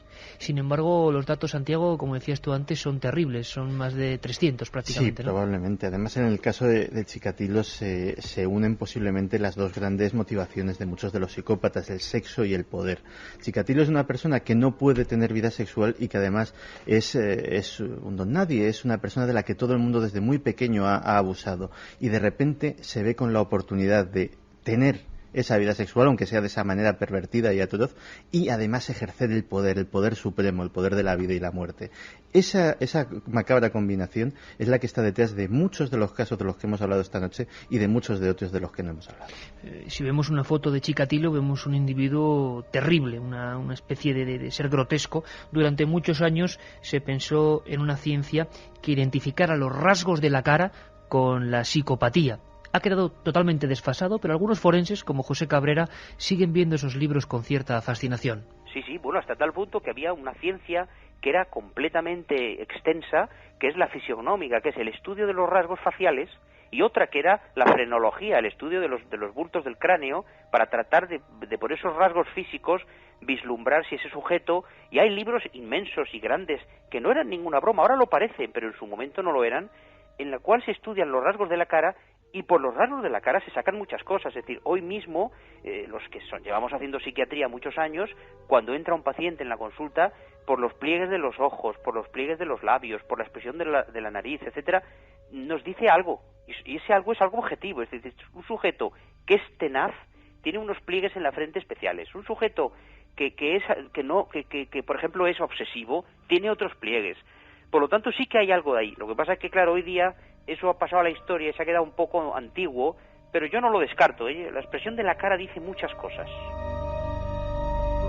A ver, Santiago, que te mire fijamente. Tenemos a Katia Rocha. Katia, bienvenida. Bienvenida, yo tengo cara de bendita, ¿eh? No, pero la cara a veces engaña. Un poco de envenenadora, no sé yo.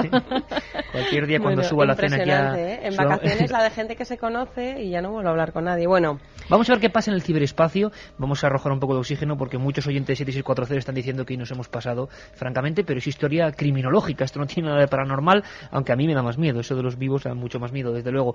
Katia, si tecleamos y viajamos por el ciberespacio, nos encontramos con cosas asombrosas. De Ed Gein, por ejemplo, 122.000 fichas. 122.000 sobre entradas Ed Gein. Sobre Ed Gein, solamente, por ejemplo, mira, tienes una que es en inglés, que se llama El mundo de Ed Gein, es en inglés, y habla de su biografía, las víctimas, datos, pero como un películas. Héroe, el cara de cuero como un héroe. Sí, totalmente. Habla de libros basados en sus crímenes, personas que luego ha tenido como discípulos, bueno, impresionante. En castellano hay 4.430 entradas sobre Ed Gein, y por ejemplo, hay calificaciones de sectas religiosas que se dedicaban a imitar a la figura de Ed Gein, como Francisco Arnzer, que era el violador del albergue de Francia, o la envenenadora de Melilla, en fin, dan diferentes datos. De gente, digamos, que ha hecho un poco de emulación, ¿no? Hay una cosa que, por lo menos para desmitificar a Ed Gein de una vez, Ed Gein era una persona que estaba muy mal de la cabeza. Y era el tonto del pueblo, realmente. Sí, y o sea, que cuando... Le identificaban así, la persona que... Cuando estuvo en un hospital psiquiátrico, y ahí estuvo hasta el fin de sus días, fue un paciente modélico.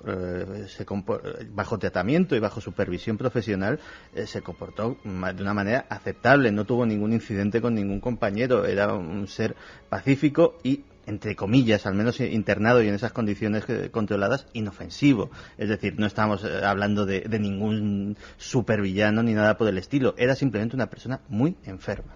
Todos estos datos en la página web de Pasar Miedo lo dan y cuentan eso, su biografía. Aparecen fotografías de donde estaba la ferretería en la que asesinó a Bernice Worden. Aparece también una página que dicen recomendamos no pinchar, pero si pinchas aparece el cadáver con la sangre. También hay fotos de la entrada de la casa. Esto me ha gustado, Katia. O sea, ponen en la web recomendamos no pinchar. Sí, aconsejo no hacer clic, te arrepentirás. Duro, ¿eh? Sí, así lo dicen claramente. También fotos de la casa, también de los objetos que se fabricaba con los huesos, fotos de su cocina. Recordamos caras de cuero colgando de las vigas, chicas, mesas hechas con fémures de mujeres, sí, un montón de lámparas fotos del con asesino. piel humana, muy bien. También 612 entradas de Ed Gein más Matanza de Texas, y sobre la Matanza de Texas hay curiosidades de la película que en un principio se iba a llamar en inglés Cara de Cuero o Cabeza de Queso. Face, ¿no? Cabeza de Queso no me daría a mí tanto miedo, pero bueno, así se iba a llamar. Hay un videojuego, hay documentales. Además, esta película ha estado prohibida en Noruega hasta 1997, censurada hasta 1999 en Inglaterra. Es una pasada, sí, censurada. Y luego ya se estrenó en el cine y en vídeo se ha vendido ya en 1999. En el 2001 en Suecia, que ahí es nada, en el 2001 ha sido hace nada. También, por ejemplo, la voz de uno de los personajes, el borracho, era la voz de Homer Simpson, todo está relacionado. La secuencia de la cena es con sangre real, porque uno de los personajes, la protagonista, se cortó y como estaba histérica al ver la sangre, pues su histerismo es real. No es que lo aprovecharon, ¿no? Es el director que aprovecha ya cualquier circunstancia. Y luego le ofrecieron mucho dinero por que apareciera la marca de las motosierras, pero él no quiso darla por problemas legales. Pero vamos a ver, me estás diciendo que le Sí, habían propuesto a Ed Gein, a Cara de Cuero, a un criminal que robaba cadáveres de los cementerios, ponerle un nombre a unas motosierras. Sí, a Top Fugger se ofrecieron, pero claro, luego había problemas legales con el de tema. Los psicópatas. Y luego sobre los serial killers hay más de 600 entradas y, por ejemplo, hay un sitio de ciencia ficción en el que hace datos de todas las películas para los cinéfilos, y con Psycho Killers más castellano hay un apartado que se llama La Censura, en la que se habla de todas las películas censuradas donde hay imágenes de películas censuradas. Oye, pues quédate con ese dato, Katia, eso de películas censuradas, que eso vamos a seguirlo porque me parece interesante. Vamos con los últimos mensajes ya. Mi rincón en la red, por ejemplo, se dan los datos ordenados por fecha, por valoración, por popularidad, por perversidad, en fin. Por perversidad. Todo un paraíso de Psycho Killers, que podemos encontrar también archivos sonoros. Madre mía. Páginas que eligen al criminal del mes o al criminal del año, en fin. Madre mía. Los ganadores rapidísimo. Pues los ganadores son Fran de Barcelona, que dice, para muestra un botón, la mayoría de los altos mandos de las SS fueron maltratados por sus padres, los amos de la muerte. Fran de Barcelona se lleva el primer libro. También María, que dice que está estudiando y tiene que decidir su futuro, y creo que gracias a vosotros y a toda esta información que dais, iré por criminología para ella el segundo libro. Qué para bien. Que ya se estudie el tema. Y por último, Paco de la Línea, que dice, buenas madrugadas, Iker, ¿podría cualquiera de nosotros llegar a hacer algo así? ¿Qué nos diferencia a un psicópata? Pues espero que a mí bastante. Y a nosotros, yo espero que no, hombre, yo espero que no. Ha sido un programa muy duro. Santiago, muchas gracias, amigo. Gracias a todo el equipo. Volvemos el domingo a las 10, ¿eh? Domingo a las 10 aquí, Milenio 3. Un abrazo.